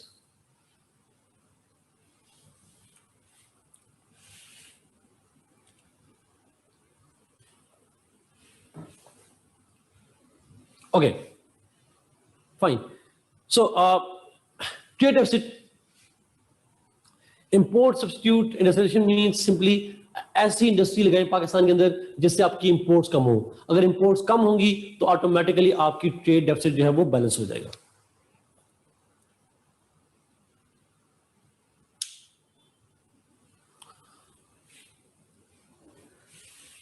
अच्छा खाजा साहब, बड़ा इंपॉर्टेंट पॉइंट है. ट्रेड सरप्लस पाकिस्तान ने लास्ट में अचीव किया था 1950 में. That's very ironic for me. मैंने नहीं वैसे देखा, but that's very interesting. Trade deficit, trade surplus हो, ये ऐसा होना जरूरी नहीं था. Limited trade deficit is fine, it is absolutely fine. वो बल्कि होना चाहिए. ट्रेड डेफिसिट लिमिटेड होना चाहिए, because too much trade surplus leads to over valuation of your currency. वो आपकी करेंसी की ओवर वैल्यूएशन भी एक, फिर cost of doing business gets affected. Cost, input cost बढ़ जाती है अगर आप करेंगे. तो इसलिए बेहतर यही होता है, लिमिटेड मैनेजेबल ट्रेड डेफिसिट होना चाहिए. That's true. That's true. हाँ जी सर, जापान की कार्स अब नहीं चाहिए, लेट्स फाइंड समथिंग एल्स। अच्छा, सरप्लस का मतलब ये होता है खालिद कि अगर आपकी एक्सपोर्ट ज्यादा हो जाए, इंपोर्ट्स कम हो जाए। Umar, this one, the import substitute industrialization. This is the one because you need to produce those things that we usually import. जैसे गाड़ियां हैं, जैसे engines हैं, जैसे मोबाइल फोन्स हैं, मतलब इस तरह की जो चीजें हैं जो हम इंपोर्ट करते हैं और उनको लोकली मैन्युफैक्चर करने की जरूरत होती है। हम रिफाइंड ऑयल बाहर से मंगवाते हैं, हमें ऑयल रिफाइनरी चाहिए, लोकल इंडस्ट्री चाहिए जो ऑयल रिफाइन कर सके। सो ऐसी चीजें चाहिए जो हम इंपोर्ट करते हैं, उसके बजाय हमें वो लोकली फर्टिलाइजर्स इंपोर्ट करते हैं, हम पेट्रोकेमिकल्स इंडिया से इंपोर्ट करते हैं। तो हमें ऐसी इंडस्ट्री चाहिए जो हम लोकली मैन्युफैक्चर कर सके, ताकि इंपोर्ट भी कम हो जाएंगी और लोकल लोगों को जॉब भी मिल जाएगी। That's the best solution. Handicraft होती है बट वैल्यू एडेड नहीं है, बहुत कम value. Fiscal deficit, fiscal deficit आसान है। Fiscal deficit is the budgetary deficit भी कहते हैं इसको, बजट डेफिसिट भी कहते हैं। It simply means the gap between income and expenditures, gap between income and expenditures. Simply, if a state sells more, if a state spends more, expenditure ज्यादा करती है, इनकम कम है, तो जो गैप होगा that is called fiscal deficit. For example, अगर आपकी income है 1 लाख रुपए और आप खर्च कर रहे हैं 1,20,000, तो आपका 20,000 का आपको डेफिसिट है। दैट स्टेट के लिए भी ऐसा ही होता है, स्टेट के लिए उसको हम कहते हैं फिस्कल डेफिसिट। तो अगेन ये बात समझ आ रही है ना, स्टेट की इनकम और एक्सपेंडिचर्स। पाकिस्तान का कितना है फिस्कल डेफिसिट, अमाउंट तो मुझे नहीं पता, बट परसेंटेज में मुझे पता है। इट्स पाकिस्तान का इस साल का जो टारगेट है that is 7% of the GDP. Yes exactly, that we go for not international loans, local loans. International loans किसी और, इंटरनेशनल लोन्स जो जाते हैं वो करंट अकाउंट की वजह से आते हैं। लोकल जो बैंक से लोन लेती है गवर्नमेंट, वो इसकी वजह से लेती है। हाँ, हमारे स्टडी से बता था, हमारे पाकिस्तान में जो फिस्कल डेफिसिट है, इट इज एस्टिमेटेड दैट हम इस साल 7% ऑफ द जीडीपी पे जाएंगे। हमारा एस्टिमेट 4% पे था, लेकिन ऑब्वियसली कोविड-19 आया, हमारी इनकम कम हुई, एक्सपेंडिचर्स बढ़े हैं, तो हमारा गैप बढ़ा है। तो अब करंटली इस साल हमारा एस्टिमेट है 7% ऑफ द जीडीपी जो है वो हमारा फिस्कल डेफिसिट होगा। जीडीपी हमारी है ऑलमोस्ट $270 बिलियन के करीब आ चुकी है, और उसका हमारे पास 7% निकालेंगे, जितनी अमाउंट आएगी that would be, so that would be around कितनी 7% मतलब 14 बिलियन डॉलर्स, $14 बिलियन का मतलब है तकरीबन 2,000 अरब रुपए के करीब बन जाता है तकरीबन अप्रोक्सीमेटली, बट जितना भी बनता है। जी एग्जैक्ट, नॉट बजट एलोकेशन, इसको is it expenses more than state's income, state के रेवेन्यूज से एक्सपेंडिचर ज्यादा हो जाए।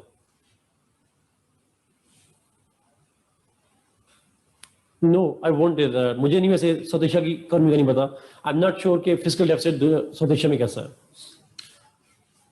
अच्छा, अब आपकी इनकम है और एक्सपेंडिचर है। वैसे स्टेट की इनकम कैसे होती है? From where does state get the income? Tax, और टैक्स तो हो गया ना, और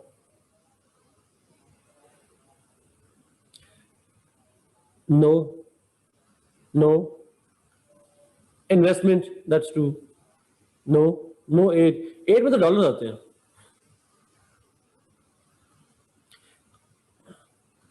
गवर्नमेंट के अपने सोर्स होते हैं ना, गवर्नमेंट के अपने सोर्सेस।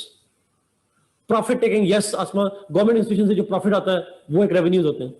वैसे पाकिस्तान में कोई इदारा है जो प्रॉफिट देता हो?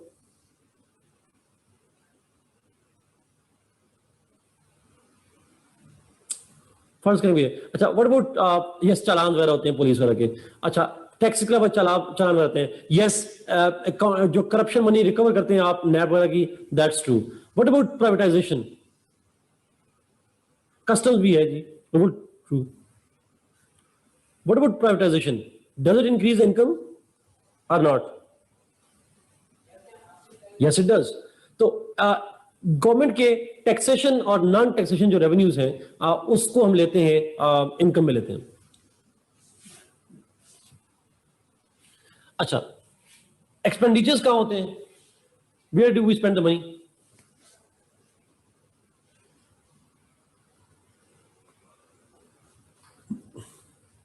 गवर्नमेंट के इदारों को चलाने के लिए एक्सपेंडिचर्स होते हैं, और उन इदारों में सुन लीजिए, बड़ी इंटरेस्टिंग स्टोरी सुना रहा हूं आपको। पाकिस्तान के 60% जो एक्सपेंडिचर्स हैं वो दो चीजों में खर्च होते हैं, डिफेंस, डेट पेमेंट। 60% हमारे एक्सपेंडिचर्स सिर्फ दो चीजों में होते हैं। किस पे होते हैं? डिफेंस पे और डेट पेमेंट। ऑलमोस्ट 40%, मेरा एग्जैक्ट नंबर नहीं याद, but almost 40% of the money that we have that's spent on the debt payment, कर्जे चुकाने में चला जाता है। और जो रिमेनिंग 18% के करीब या 90% के करीब है, अब वो चला जाता है हमारा डिफेंस के अंदर। सो दो हेड्स पे हमारा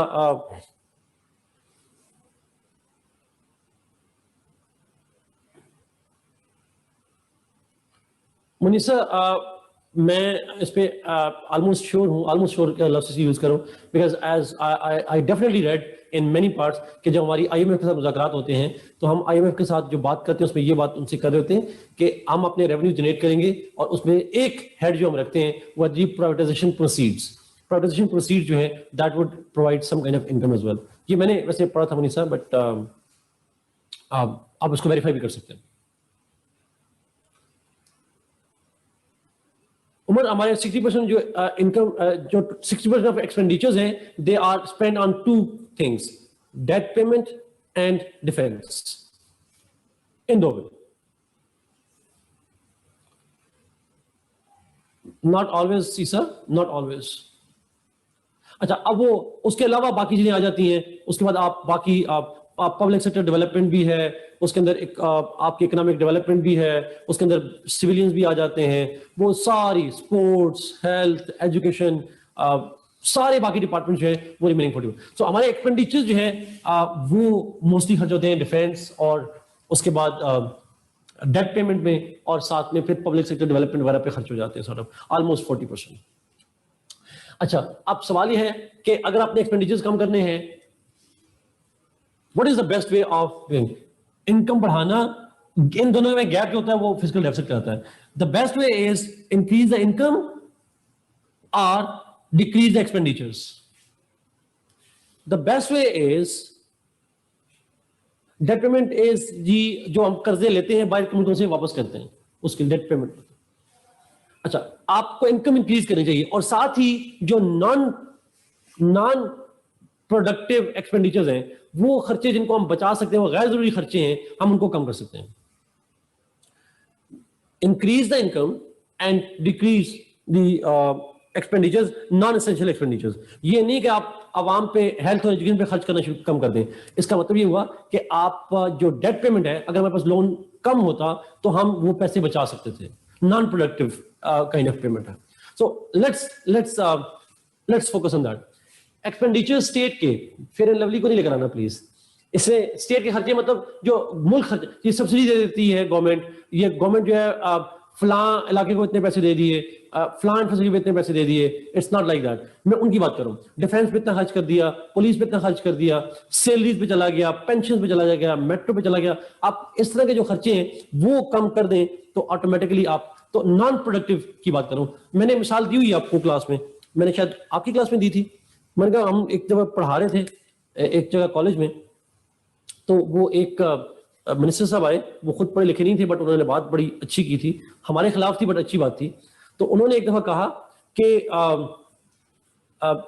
हमारा, वो एबटाबाद डिस्ट्रिक्ट की बात करूं, उन्होंने कहा जी एबटाबाद डिस्ट्रिक्ट का कोई एजुकेशन का बजट, ये पुरानी बात है, 15 साल पहली बात है। उन्होंने कहा जी एबटाबाद डिस्ट्रिक्ट में कोई 2 करोड़ रुपया आता है महीने का खर्चा एजुकेशन के ऊपर, और उस 2 करोड़ में से 1.5 करोड़ रुपया उन टीचर्स की तनख्वाहों पे चला जाता है जिनकी छुट्टियों में गुजर जाती है आदि। एग्जैक्टली।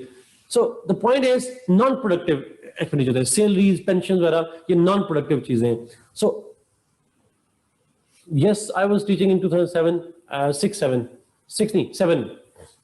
सो पॉइंट इज आपको एक्सपेंडिचर्स नॉन, हर एक्सपेंडिचर कम नहीं करना, सोशल डेवलपमेंट का एक्सपेंडिचर कम नहीं करना, आपने अपने जो इदारे हैं उनके ऊपर खर्च, नॉन डेवलपमेंटल पेंशन वगैरह या सैलरीज जो होती हैं या इस तरह के नॉन प्रोडक्टिव जो सब्सिडीज दे देते हैं, they need to be कटल्ड।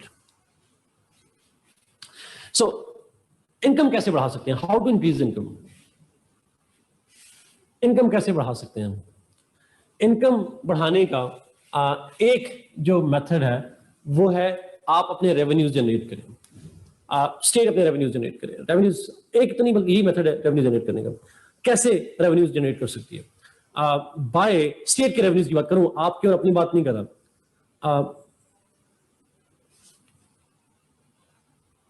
Yes exactly Hamza, increase tax net, new types of taxes से हम अगर बात को कम करें, टैक्स नेट को इंक्रीज करने की जरूरत है। और टैक्स नेट मतलब ये होता है those people who are who do not give taxes, they need to be brought inside the tax net, उन्हें टैक्स के अंदर लाना चाहिए। पाकिस्तान में अगर मैं गलत नहीं हूं तो सिर्फ मेरे ख्याल में 4 लाख लोग टैक्स देते हैं, आई गेस 4 लाख के करीब लोग हैं जो टैक्स पेयर्स हैं।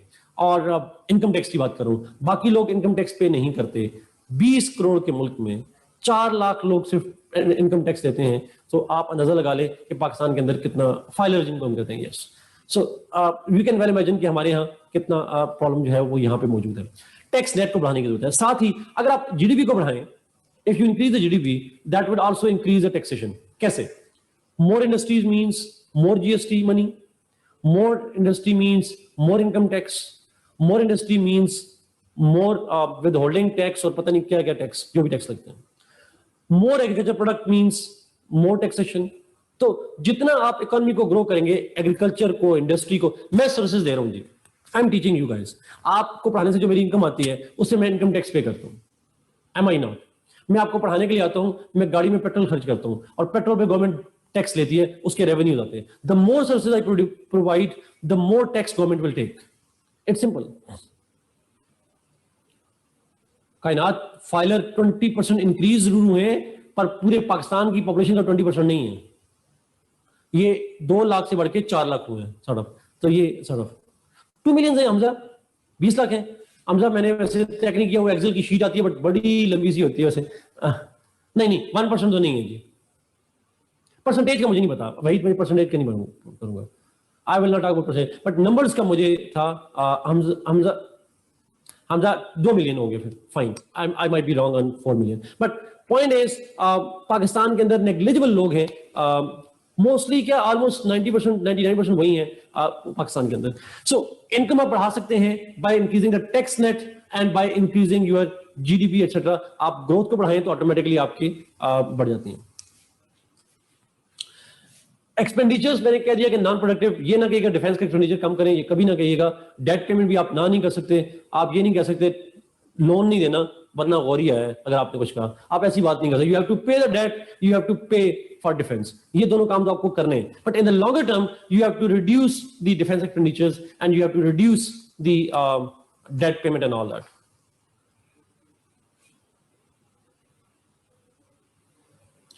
रेवेन्यू जनरेशन की बात कीजिए, उसमें आप टैक्स नेट बढ़ाएं, ज्यादा से ज्यादा लोग जो टैक्स नहीं देते, आपको पता है एग्रीकल्चर में इनकम टैक्स यूजुअली लोग नहीं देते, तो आप उनको, मैं एक छोटी सी मिसाल दूं, अल्लाह करे वीगो ना आ जाए।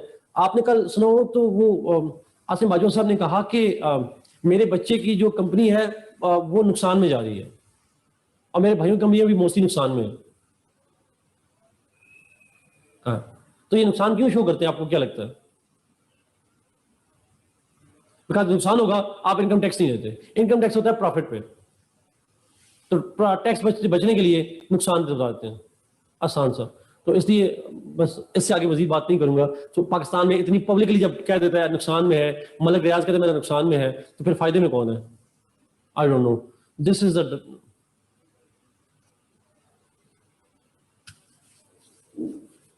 गरीब बंदा टैक्स देता है ऑलरेडी, गरीब बंदा ऑलरेडी टैक्स देता है सड़क। तो बट एनीहो ये मसला है जी मेजर टैक्सिंग का। आपको पता है मैंने लास्ट ईयर मौलाना फजल रहमान साहब से ज्यादा टैक्स दिया था। I paid more tax than Maulana Fazal Rehman last year, seriously I paid more tax. Maulana Fazal Rahman साहब ने कहा कि मेरे पास इनकम ही कोई नहीं है, मुझे दोस्त वगैरह मदद कर देते हैं, मेरी अपनी इनकम ही कोई नहीं है। तो मेरी तो कोई दोस्त मदद नहीं करता, मुझे खुद इनकम करनी पड़ती है। जब मेरी इनकम आती है तो मुझसे टैक्स ले लेती है गवर्नमेंट। एग्जैक्टली मैं इतना अमीर बंदा हूं और उसके पास लैंड क्रूजर चेक करिए जरा sir. It's very serious thing. आप जब भी ना आपका भी गूगल करिएगा, मैंने लास्ट ईयर टैक्स दिया था 18,000 रुपए का टैक्स, इनकम टैक्स 18,000। हमारे एजुकेशन में रिबेट होता है इसलिए मेरा टैक्स, अगर मैं नॉर्मल होता किसी और सेक्टर में तो मेरा ये टैक्स 25-30,000 बन जाना था, बट गवर्नमेंट सेक्टर की वजह से I paid 18,000 tax last year. तो आप चेक करिएगा कि 18,000 टैक्स कितने एमपीज हैं जो टैक्स नहीं देते, जस्ट रीड इट आउट। तो मैं बहुत सारे पार्लियामेंटेरियन से अमीर हूँ। टू हमजा जब इकोनॉमी ग्रो करते हैं उसके अंदर क्योंकि tourism is a services industry तो ऑटोमेटिकली आ जाएगी, that's true.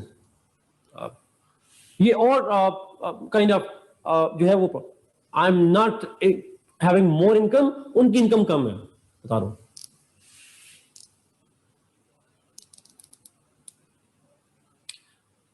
Thank you Shamim, आपने ये शेयर किया, प्लीज आप उसको नीचे पोस्ट कर दें जिस तरह से आपने दिए हैं। टैक्स रेट पाकिस्तान में कम है जी, इसमें कोई शक नहीं है, आई एग्री।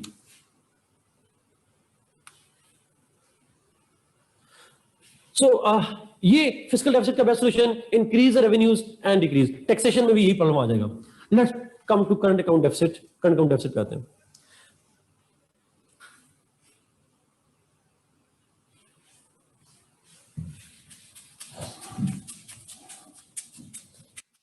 सीरियसली सही कह रहे हैं हमारे,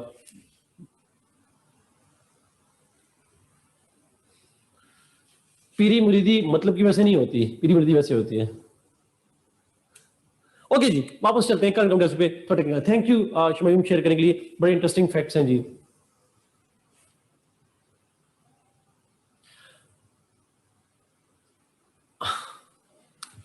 ठीक है, फिस्कल करंट अकाउंट डेफिसिट कैट कहते हैं इसको, करंट अकाउंट डेफिसिट। अच्छा, current account deficit again it's very very important one. Pakistan के शायद सबसे मेजर इश्यूज में से करंट अकाउंट डेफिसिट का इशू है। हमने ये डिस्कस किया हुआ पहले से current account deficit,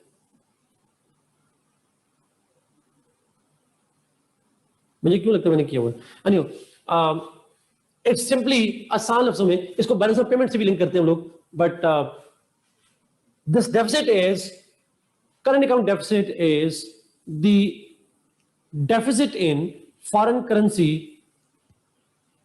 Current account deficit is the deficit in the foreign currency in Pakistan. अच्छा, ऐसे की क्लास में किया हुआ है सर, यासर ने भी कराया हुआ है, तो बेसिक आइडिया आपको होगा। पाकिस्तान का करंट अकाउंट डेफिसिट कितना है? How much is the current account deficit in Pakistan?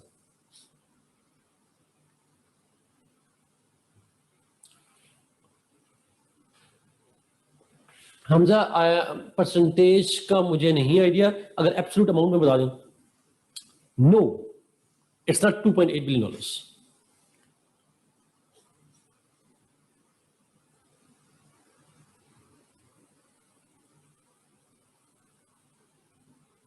It's not 2.8। Pakistan का जो करंट अकाउंट डेफिसिट है जी, दैट इज 282 व्हाट? नो, वो एक महीने का है। उमर आप जो बता रहे हैं वो महीने का बता रहे हैं, वो एक महीने का है। मैं एनुअल साल का पूछ रहा हूँ। लास्ट ईयर का करंट अकाउंट डेफिसिट कितना था लास्ट ईयर का, 2019 से लेकर 2020 तक की बात। इसके लिए लेट मी गिव यू जी, it's last year it was $8 billion.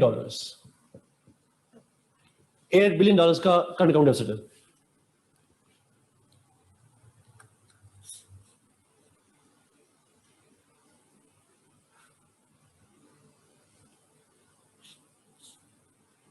The current account deficit shrank to 1.1% GDP product in compared to 4.8% in fiscal year 2019. Fiscal year 2020 कायनात, इसको अगर आप दोबारा वेरीफाई कीजिएगा, आप state bank of Pakistan economic survey of Pakistan में जाइएगा, तो हमारा जो करंट अकाउंट डेफिसिट है that was $8 billion last year. It came down from $18 billion. $18 billion था 2017-18 में, उसको कम करके हमने ये किया। अच्छा, अब करंट अकाउंट डेफिसिट कैसे क्रिएट होता है? How it is created? It is created by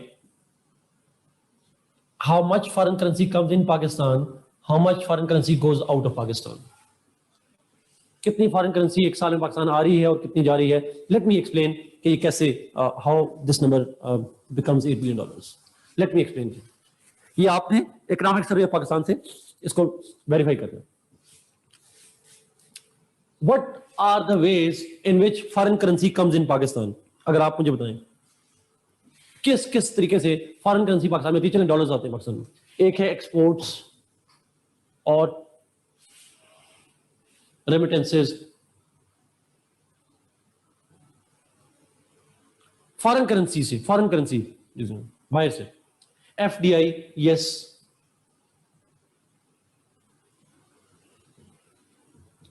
ये नॉर्मल मेथड्स हैं जिनकी फॉरेन करेंसी आती है। अच्छा, how many are the ways in which the foreign currency goes out of Pakistan?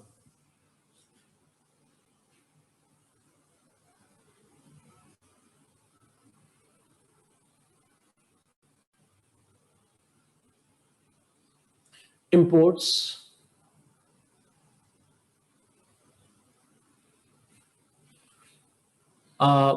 Investment, मतलब उसका इन्वेस्टमेंट तो नहीं होगा, इन्वेस्टमेंट तो नहीं होगा, इंपोर्ट्स है।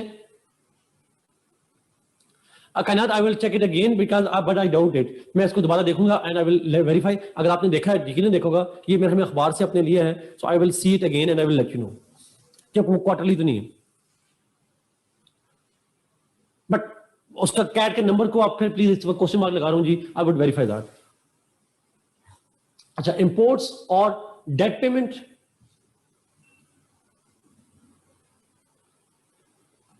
डेट पेमेंट करते हैं और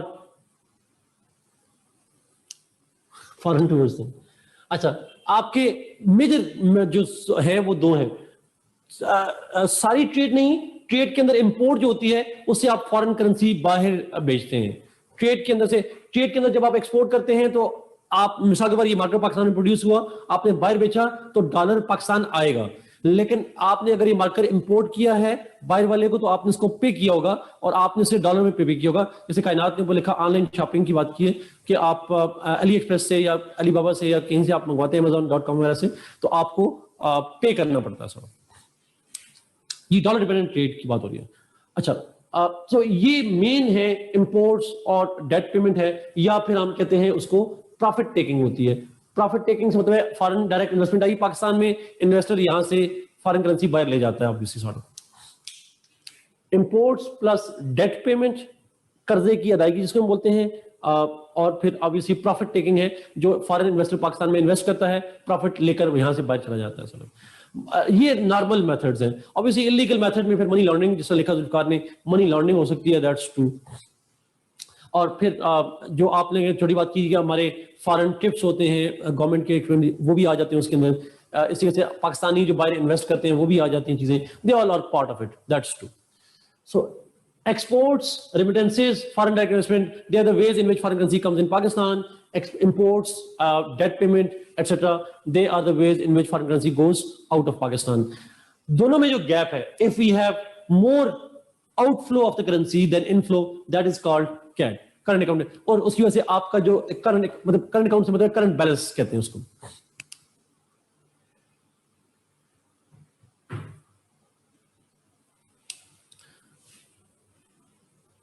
ठीक है कहना, तो उसको हम देख लेंगे, उसको मैं वेरीफाई कर लूंगा, ये ब्रेक में वेरीफाई कर लूंगा। आपकी फॉरेन करेंसी जितनी आ रही है और जितनी फॉरेन करेंसी बाहर जा रही है, दोनों में जो गैप है उसको हम कहते हैं करंट अकाउंट डेफिसिट। अच्छा, बेसिकली बैलेंस ऑफ पेमेंट का क्राइसिस होता है, that leads to current account deficit. Balance of payment की वजह से फिर करंट अकाउंट डेफिसिट बनता है। बैलेंस ऑफ पेमेंट से मतलब है हमें कितनी पेमेंट करनी है बाहर जाके।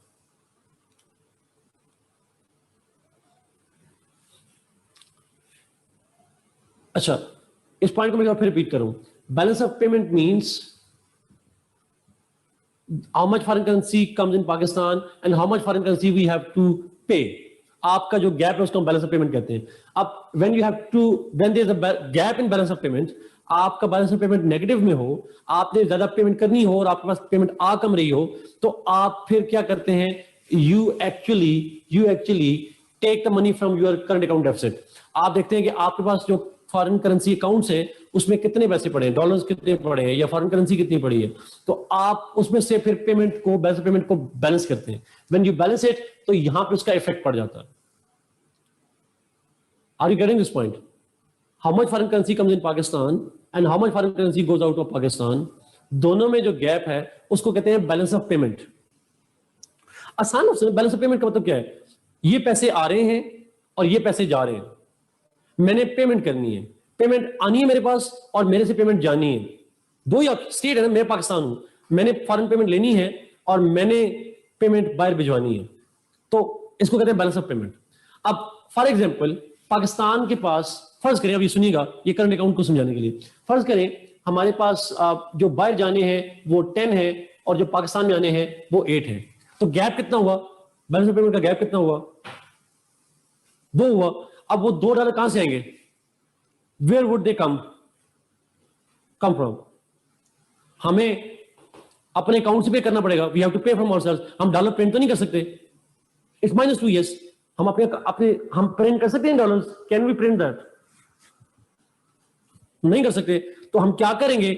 हमने अपने अकाउंट से खर्च करने हैं, तो हमारे अकाउंट में डेफिसिट होगा या पॉजिटिव हो जाएगा? डेफिसिट हो जाएगा, that's called current account deficit. So the balance of payment gap has to be covered from Pakistan's account, that is called current account deficit, simple. तो मैं दरमियान बैलेंस ऑफ पेमेंट को निकाल देते हैं, डायरेक्ट जितना इंपैक्ट यहां पे आना है उतना इंपैक्ट यहां पे जाना है। ऑब्वियसली बात है, जितना इंपैक्ट यहां पे आना है उतना इंपैक्ट वहां पे जाना है, जितना शॉर्टफॉल यहां पे होगा हमें वहां से कवर करना पड़ेगा। This is called Umar balance of payment is how much foreign currency comes in Pakistan and how much foreign currency goes out of Pakistan, तो हम उसमें जो गैप है उसको हम कहते हैं बैलेंस ऑफ पेमेंट का। अच्छा, अब अगर पाकिस्तान में 2017-18 में फॉर एग्जांपल $18 बिलियन का गैप था, that was almost $18 billion. $18 billion हमने ज्यादा खर्च करने थे और $18 बिलियन हमें कम आ रहे थे। क्यों ऐसा हो रहा था? Why it was like that? Because हमारे यहां खाली एक्सपोर्ट और इंपोर्ट का गैप $36 बिलियन था। There was a gap of $36 billion between imports and exports. अब रेमिटेंसेस आते हैं पाकिस्तान में एवरेज आप कोई $20 बिलियन के करीब आते हैं, एवरेज जो आते हैं। इस साल जरा ज्यादा हुए हैं बट $20 बिलियन के करीब होते हैं। $36 बिलियन का ट्रेड डेफिसिट है, जिनमें से माइनस हो जाएगा $20 बिलियन, पीछे बच जाएंगे $16 बिलियन। लेकिन what about debt payment? We had huge debt payment जो बाहर हमने भिजवानी होती है, और FDI in Pakistan is marginal, बहुत लो FDI होती है। So the net effect was हमारे पास $18 बिलियन शॉर्ट थे। अगर आपके पास 18 बिलियन शॉर्ट हो तो आप क्या करते हैं फिर? डॉलर्स कहां से लेकर आएंगे? आप 2-3 ऑप्शंस है, सुनिएगा। एक ऑप्शन ये है लोन, आप लोन ले, फिर एड मांगे, IMF के पास जाएं, वर्ल्ड बैंक के पास जाएं, अमेरिका के पास जाएं, चीन के पास जाएं, सऊदी अरब के पास जाएं, और साथ में क्या करें? सेकेंडली आप एड लें, और एक और ऑप्शन है, एक और ऑप्शन भी है, और वो क्या है? Loan, aid. अच्छा, लोन हमें IMF दिया, वर्ल्ड बैंक ने दिया, बाय सम टाइम, यस, आप माफ तो खैर कोई भी नहीं करता, हम डिले कर सकते हैं, हम रीस्केजुलिंग कहते हैं उसको, रीस्केजुल कर लेते हैं आपने। जैसे अभी पाकिस्तान को इस साल रीस्केजुल हुए का बहुत सारे लोन्स, ऑलमोस्ट $6 बिलियन के, यस एग्जैक्टली, G20 में $6 बिलियन के हमारे लोन्स जो है वो 6 थे मेरे ख्याल में, अब वो हमें रीस्केजुल हुए सॉर्ट ऑफ। जो इंस्टॉलमेंट अभी देनी थी बाद में देंगे सॉर्ट ऑफ, तो आपका वो गैप जो है वो रिकवर हो जाता है।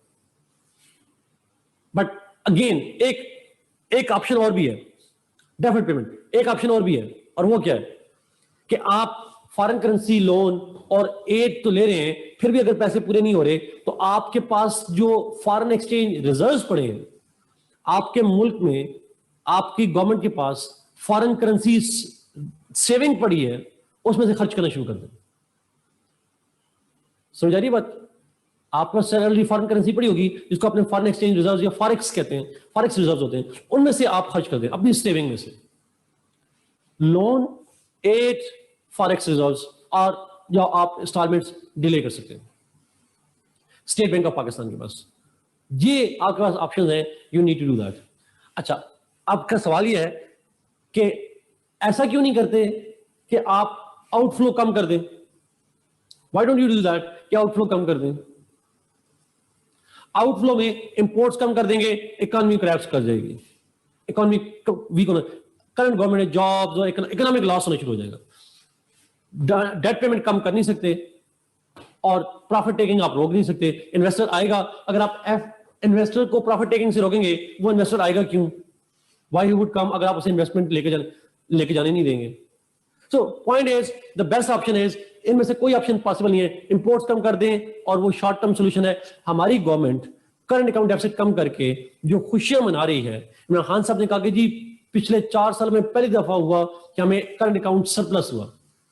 It's not a point of happiness because हमारी इनकम नहीं बढ़ी है, हमारे इंपोर्ट्स कम कर दिए हम। It's a simple thing. आपने क्या किया, आपने इंपोर्ट्स कम कर दी और आपने कहा अब बैलेंस हमारे फेवर में हो गया। Is it a sustainable solution?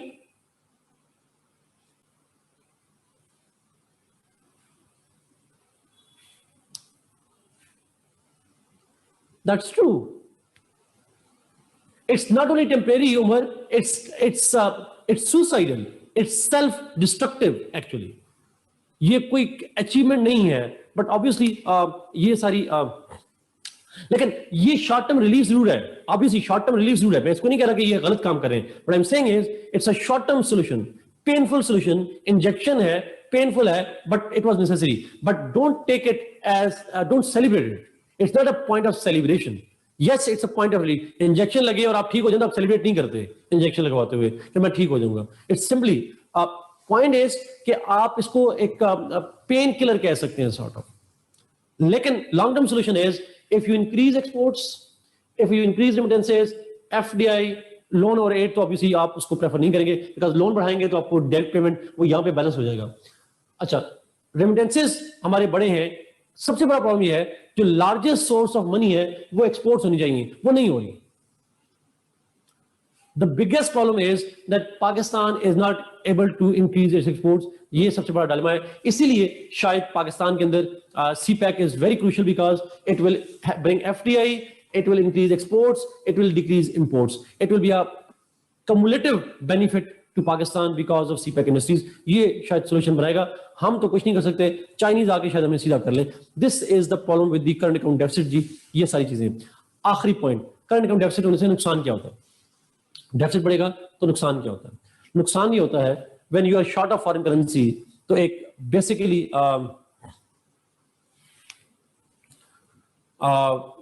Basic point जरा सुनिएगा प्लीज। करंट अकाउंट डेफिसिट का मतलब है कि हमारे पास फॉरेन करेंसी की शॉर्टेज है, डॉलर्स की शॉर्टेज है। तो इकोनॉमिक्स में typical principle demand and supply.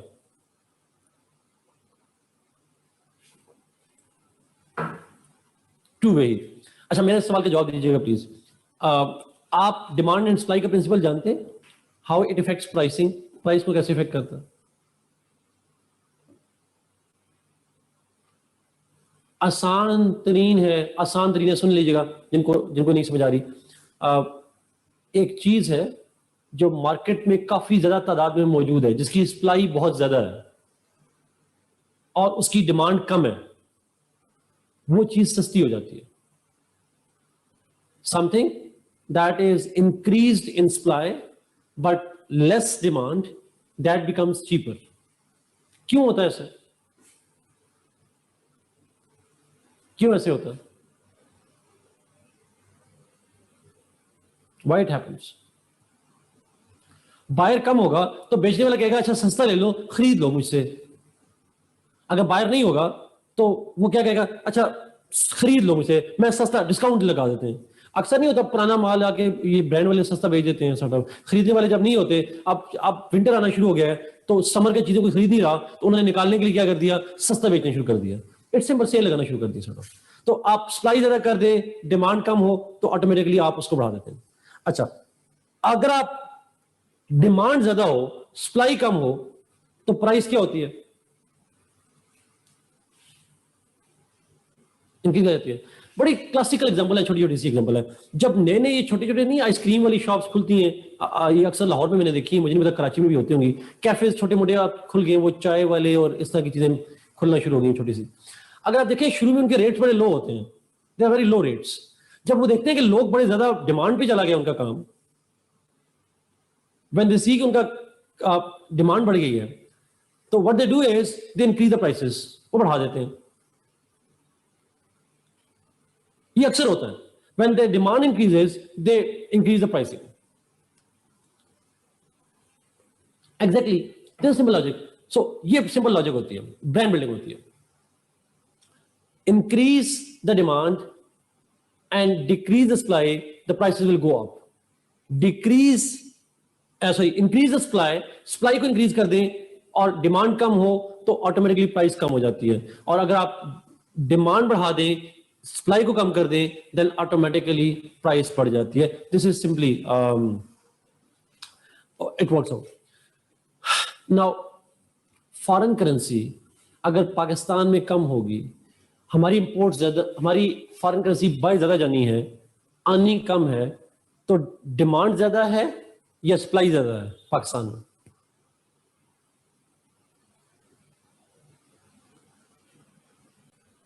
Demand ज्यादा है। अगर डिमांड ज्यादा हो, सप्लाई कम हो, तो डॉलर की वैल्यू बढ़ेगी कम होगी? It will increase. So the worst part is if there is increased current account deficit, increase the current account deficit and that will decrease the value of your currency. हमारी currency की value कम हो जाएगी, dollar की कीमत बढ़ना शुरू हो जाएगी। So rupee devaluation is the direct result of current account deficit. Is it clear or not? ये सबसे बड़ा इम्पैक्ट है।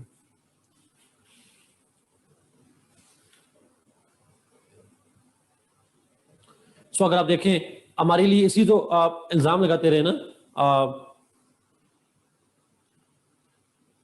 उमर यही वाला पॉइंट जो मैंने अभी बात की, दिस इज द पॉइंट। मैं इसको रिपीट करता हूं, करंट अकाउंट डेफिसिट का मतलब है कि आपकी फॉरेन करेंसी की बाहर ज्यादा भिजवानी है और आपके मुल्क में कम आ रही है। This is less, this is more.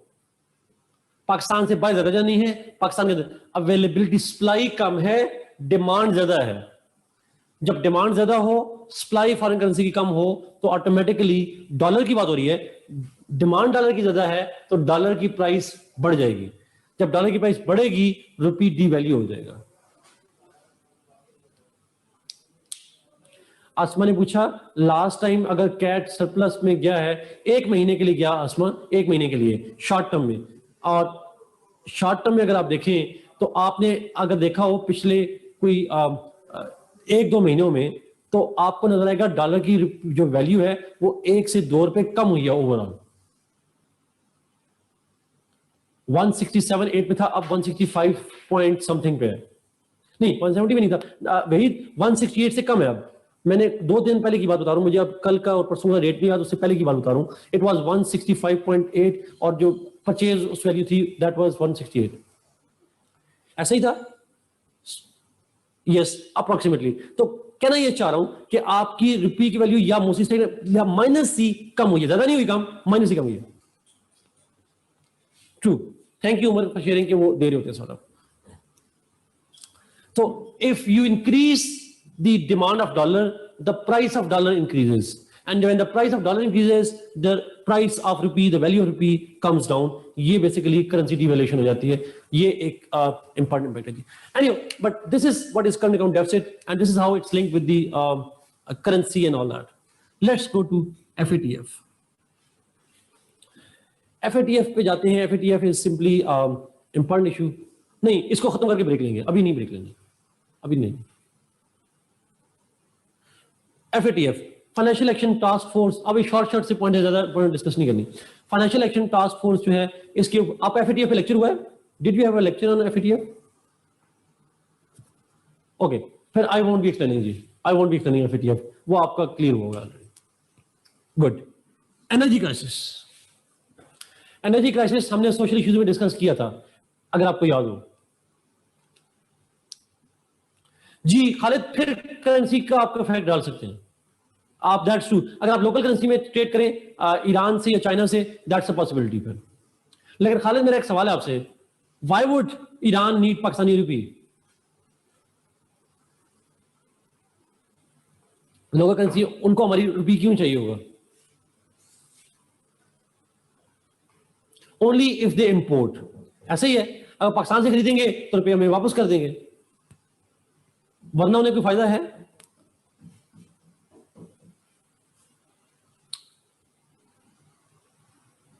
अच्छा ईरान चाइना डील नहीं, ईरान चाइना डील की तो उनकी आपस में हालत, उसका हमसे कोई लिंक नहीं है।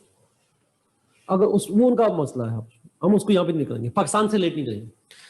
अच्छा एनर्जी कैसे भी हम कर चुके हैं। इंफ्रास्ट्रक्चर प्रॉब्लम अगेन, इंफ्रास्ट्रक्चर कैसे कहते हैं? Infrastructure is basically the basic structures, basic buildings, roads needed for the basic needs, basic requirements जो होती हैं उनको हम कहते हैं basic infrastructure। जैसे health है, जैसे education है, schools, colleges, roads, railways, energy, ये बिजली जिसको हम कहते हैं गैस, ये basic infrastructure issues हैं। पॉइंट इज सोशल इश्यूज में क्या था? सोशल इश्यूज में थोड़ा सा डिस्कस किया था उसको एनर्जी में। इंफ्रास्ट्रक्चर के अंदर जब हम बात करते हैं उसके अंदर तो हम स्कूल्स की, कॉलेजेस की, टीचर्स की, डॉक्टर्स की, इसी से आपके ट्रांसपोर्टेशन की, वाटर यानी डैम्स वगैरह की बात करते हैं, कैनाल्स की बात करते हैं, एयरपोर्ट्स की बात करते हैं, सी पोर्ट्स की बात करते हैं। ये जो बेसिक बिल्डिंग्स हैं या बेसिक कंस्ट्रक्शन है, इसको हम कहते हैं इंफ्रास्ट्रक्चर। गलियां है, सीवरेज है, ये सारा इंफ्रास्ट्रक्चर कहलाता है। नाउ पॉइंट इज पाकिस्तान के अंदर जो इंफ्रास्ट्रक्चर है, we significantly lack infrastructure in Pakistan. हमारे यहाँ इंफ्रास्ट्रक्चर के शदीद प्रॉब्लम है। Let me give you one example. Pakistan के अंदर खाली ये देख लें कि जो इलेक्ट्रिसिटी ट्रांसमिशन है, how poor and old it is. Railway tracks हैं, ये गवर्नमेंट ऑफ पाकिस्तान कह रही है कि कुछ रेलवे लाइंस ऐसी हैं जो 1860s और 70s में बनाई गई थी। 150 साल पहले वो पट्टी बिछाई गई थी, आज भी वही इस्तेमाल होती है। So that infrastructure we lack in infrastructure, and even what we have is too old and too outdated. So infrastructure के लिए you need to improve infrastructure. आपकी इकोनॉमिक ग्रोथ के लिए आप चाहते हैं, ना, अगर आपके यहाँ इन्वेस्टर आएगा और आपके मुल्क में बिजली ना हो तो वो क्यों आएगा? आपके मुल्क में इन्वेस्टर आए और बारिशें हो, करंट लगने से मरना शुरू कर दे, वो क्यों आएगा? अगर वो आपके मुल्क में इन्वेस्टर आना चाहता है, वो टूरिज्म पे जाना चाहता है, रोड्स ही ना हो, why would he come to your country? So आपकी ट्रैवलिंग, आपकी सिक्योरिटी, आपकी प्रॉस्पेरिटी और इन्वेस्टर की you need to have the basic infrastructure development for your people, for foreign investors, etc. Exactly. वही आप देखेंगे आजकल में इमरान खान साहब अनाउंस करेंगे यहाँ पे कि उसमें कोई कल जो खबर चल रही थी कि 700-800 अरब रुपए का कराची का प्रोजेक्ट अनाउंस करेंगे, जिसमें मोस्टली प्रोजेक्ट होंगे वो इंफ्रास्ट्रक्चर के होंगे, ट्रांसपोर्टेशन के होंगे, सीवरेज के होंगे। ये प्रोजेक्ट अनाउंस करने जा रहे हैं। 802 बिलियन रुपीज, मिलियन नहीं है, बिलियन होगा कहना। ट्रू, 802 मिलियन है, मेरे ख्याल में बिलियन है जी। एग्जैक्टली तो ये आपको इंफ्रास्ट्रक्चर। अच्छा, थैंक्स टू सीपैक, क्योंकि CPEC is a major investment into the infrastructure of Pakistan. वो पाकिस्तान के अंदर इंफ्रास्ट्रक्चर के लिए इट्स द मेजर इन्वेस्टमेंट, जिसमें एनर्जी भी है, जिसमें ट्रांसपोर्टेशन भी है, कि ये सारी चीजें जो है वो आ रही है। अच्छा, अगेन इंफ्रास्ट्रक्चर आप तब खर्च कर सकते हैं अगर आपका फिस्कल डेफिसिट ज्यादा ना हो। अगर आप एक्सपेंडिचर्स कम कर देंगे फिस्कल डेफिसिट के लिए, तो आपका इंफ्रास्ट्रक्चर डेवलप नहीं होगा। So you need to have increase revenues ताकि आप इंफ्रास्ट्रक्चर को डेवलप कर सकें। आमतौर पर गवर्नमेंट जब इंफ्रास्ट्रक्चर को डेवलप करती है तो उसमें उसको कहते हैं पब्लिक सेक्टर डेवलपमेंट, PSDPs होती हैं, जिसके अंदर गवर्नमेंट पब्लिक से रिलेटेड इंफ्रास्ट्रक्चर डेवलप करती है। True sir.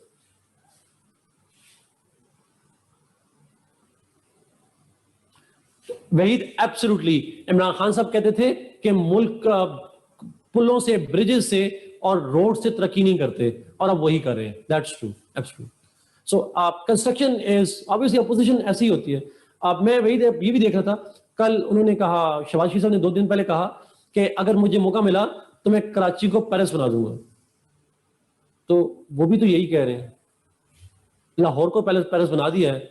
उन्होंने ये लफ्ज यूज किया बाकायदा पब्लिकली खड़े होकर कि मौका मिला कराची को बना देंगे। और लाहौर के अंदर उनकी कितनी हुकूमत रही है। अलियो टेक्नोलॉजिकल इश्यूज,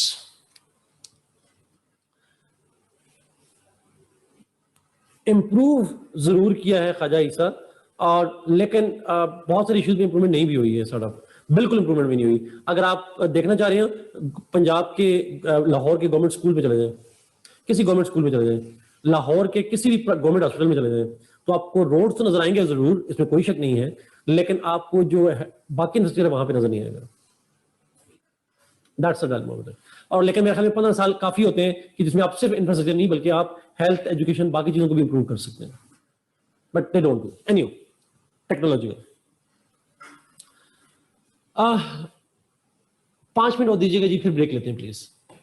टेक्नोलॉजिकल में अगर जाएंगे पाकिस्तान के अंदर, देखा हुआ मैंने कायनात पीयू का स्कूल देखा हुआ है, मैंने पीयू की यूनिवर्सिटी भी देखी हुई है जो उनका हाल कर दिया हुआ है उन्होंने। इसलिए स्कूल तो छोड़ो, यूनिवर्सिटी का भी जो हाल है we know that. Anyway, let's move to technological point. Pakistan के अंदर लैक ऑफ टेक्नोलॉजिकल डेवलपमेंट है, और lack of technological development means Pakistan के अंदर टेक्नोलॉजी नहीं है। उसकी बुनियादी वजह तो हमारा अपना प्रॉब्लम है, हमारी एजुकेशनल प्रॉब्लम्स हैं, हमारी रिसर्च, खासकर यूनिवर्सिटी लेवल पे जो रिसर्च है that is poor, research infrastructure poor है, रिसर्च पुअर है, करप्शन है, व्हाटएवर। लेकिन सबसे इंपॉर्टेंट रीजन जो मैं कहूंगा दैट इज, दुनिया का कोई मुल्क भी रिसेंट हिस्ट्री में आपको कोई मुल्क ऐसा नजर नहीं आएगा जिसने सेल्फ डेवलपमेंट की हो टेक्नोलॉजी में। Most of the technological advancement came with foreign direct investments, foreign assistance के साथ, फॉरेन डायरेक्ट इन्वेस्टमेंट के साथ, प्लस आपकी लोकल जो इनोवेशंस हैं, दोनों मिलकर आप टेक्नोलॉजिकल एडवांसमेंट करते हैं। True. So there cannot be any improvement in the technological sector of a state without foreign assistance, और foreign technological assistance आती है तो डेवलप होती है। अच्छा, इंटरेस्टिंगली बात है, हमने डिफेंस टेक्नोलॉजी इंप्रूव की है, लेकिन जो सिविलियन टेक्नोलॉजीज हैं वो हमने उस तरह से डेवलप नहीं की। Technology is needed for agriculture, it is needed for industry, it is needed for kind of services, it is needed for almost everything. True Iqra, लेकिन हमें फॉरेन डायरेक्ट इन्वेस्टमेंट चाहिए और साथ में अपनी लोकल एजुकेशन सिस्टम को इंप्रूव करने की जरूरत है। We need to have both of these things. So lack of technological development is the real problem in the lack of economic growth in Pakistan. Pakistan की इकोनॉमिक ग्रोथ में export बढ़ाना चाहते हैं, एग्रीकल्चर के मसले सॉल्व करना चाहते हैं, इंडस्ट्रीज को फोकस करना चाह रहे हैं। You need technology for all of that. Zulfikar, he is not a competent man. Watch this, sir. I don't believe he is a autocrat and authoritarian, but he is not incompetent. Authoritarian बंदा हमें अक्सर efficient लगता है, पता नहीं क्यों, but he is authoritarian, not efficient.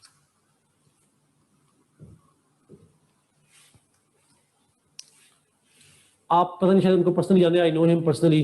He is a very authoritarian, rude, बदतमीज इंसान है, simply.